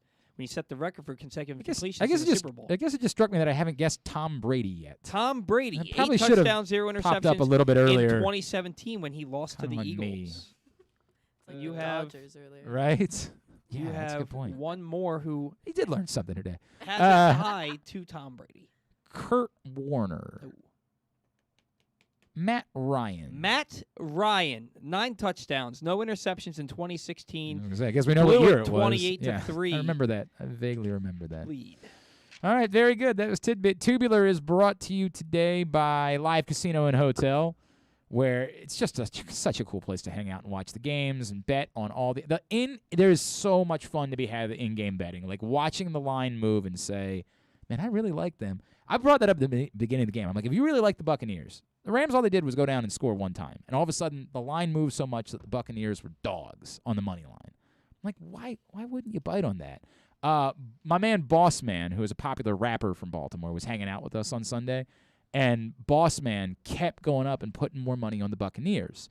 Now, I thought he took a bath at the end of the day because I saw the numbers he was putting up, but he was like, nah, man, I was just betting them once the spread moved to where they were, all I needed them to do was lose by less than a touchdown. And I was like, son of a bitch, boss man cashed in big. But you have to do that in-game betting. You can't do it before the game because, remember, before the game, the Buccaneers were favorites. But as the game started going a certain way, they got to move that spread in order to get the action. And he stepped in and said, all Tom Brady's got to do is get back within a touchdown? Okay, I'm bite. And so he pocketed some nice change doing that. It's fun in-game betting, man. It is a lot of fun. Get down to the FanDuel Sportsbook at Live Casino Hotel and hang out. If you want to be there for the big game, events at sportssocialmd.com to reserve your spot right now. Oh, I'm sorry, Proctor. You're supposed to be checking Proctor on when he's guessing. That's supposed to be your job. I'm sorry, John Proctor. It's all my fault. Oh, I missed the someone not wearing pants joke, too. I've not had a good deal. Oh, man, I just realized I missed John from Little Rock on. I'm so sorry. I've not done a good job with comments today. It's on me. You know what? That might be Cassidy's job moving forward. John, can you get Bo's view on the Ravens 6 p.m. Friday news dump? John, I get it. As someone who's in the media, I'm disappointed by that, but I also understand why teams do it. They don't want, if it seems like it might be controversial, they don't want people to be talking about it. So I'm in a tough spot because I would prefer that they didn't do it, but I also get why they do. I mean, I really do. It's a weird thing. I get the impression that teams don't operate with what the media wants them to do. Yes, very much so. Sometimes that I'll give you this. It bothers me that we're now 2 weeks removed from the season and John Harbaugh still hasn't spoken to me. That's crazy to me. That's lame. Like, there's no reason. And what makes you think, like, they're still making decisions, and they don't want to have him speak to the media until all the decisions have been made.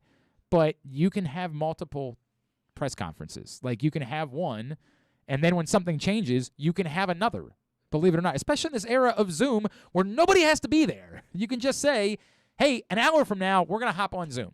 What if he hasn't come out and said anything because he's moving on? Don't do that. Don't try to be that guy. Don't try to be that guy. We don't do that here. All right, here's what's coming up totally tubular-wise tonight. As we mentioned earlier, Maryland is in action tonight. They are up at Rutgers. I think I said 8. Is it 7 o'clock or 8 o'clock? I got to double-check that. I think it's actually at 8 o'clock is what I saw the schedule. Yeah, they moved it to 8. They moved it to 8. Thank you very much. 8 o'clock tonight for Maryland and Rutgers. Big Ten Hoops on ESPN, Michigan State, Illinois at 7. The rest of the college basketball, find at glennclarkradio.com. Australian Open quarterfinals wrap up on ESPN2 and ESPN Plus overnight. What else tonight? What else? Oh, of course, the Baseball Hall of Fame announcement on MLB Network at 6 o'clock. NBC Sports Washington, Clippers, Wizards at 7. TNT's got Lakers, Nets at 7:30. Mavs, Warriors at 10. ESPN Plus and Hulu for Stars, Devils at 7. Predators, Kraken at 10. And the USA Network for WWE NXT tonight at 8. Non-sports highlights. This is Glenn's favorite night of television. I do enjoy the Abbott Elementary. Abbott Elementary at 9 I do enjoy o'clock. the American Auto. at 8 and I'm a Grand fan. Crew at 8:30. Problem and is, then his absolute favorite, This Is Us, at 9 o'clock. That is my big one. That's my go-to. They're wrapping up. That's almost over now at this point. The problem is between watching tennis at night and Ozark, I will not be watching any of these shows for some time.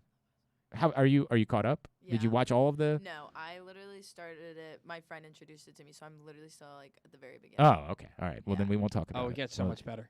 It gets so much better. It does. It does. It is. There's a lot of things I want to talk about. I right watched now. episode 1 last night. And so the way it started is the part that's interesting. Do you think that was them telling you how the season's going to end, like giving it away right at the beginning? I don't think that's how it ends. Okay. I think that throws a wrench in some things. I think you're supposed to think that's how it ends. That's what I'm wondering. But I think can't that's figure something out that's going to happen in like the I think second to last or third to last I think episode. it's plausible. They're just ripping the Band-Aid off. This is how it ends. Now we're going to tell you how we got to there. Right? Like, I think it's plausible that that's the way it is. But I don't know that. And that's why that's what I was talking about with Jeremy yesterday. Somebody's going to survive. Paul, we have rules. Like, I understand talking about Breaking Bad because it happened years ago. Ozark only came out 4 days ago. Let's not say too much. Sorry. Okay? I'm sorry. You're right. I was going to try and fight that. No, you're right. That was a mistake. It was a slip of the tongue. I didn't do it intentionally. All right. Very good. Cassidy, thank you. We will see you on Friday. Thank you today to Randy Mueller. Thanks to Bo Smolka. Thanks to Patrick Stevens. We'll get all that up in the greatest hits section of the tab at glennclarkradio.com. Tomorrow on the program, I'm assuming Drew Forrester is going to join us. Trevlin Queen, Baltimore native who just made his NBA debut in the last few weeks, is going to check in with us as well. And, of course, stuff and things as always. Thanks to everybody at PressBox, all of our great sponsors and partners, CCBC, Glory Days Grill, Royal Farms, Exxon Mobil, Great 8's Memorabilia, Live Casino Hotel, Underdog Fantasy Football, Duffy's Garage in Baldwin, Blue Line Canine, Window Depot, your local Toyota dealer, buyatoyota.com, and MyBookie. Thanks to Paul Valley. Follow him on Twitter at Paul Valley III. Follow us on Twitter and Instagram at Glenn Clark Radio. Have a great Tuesday evening. Go Terps.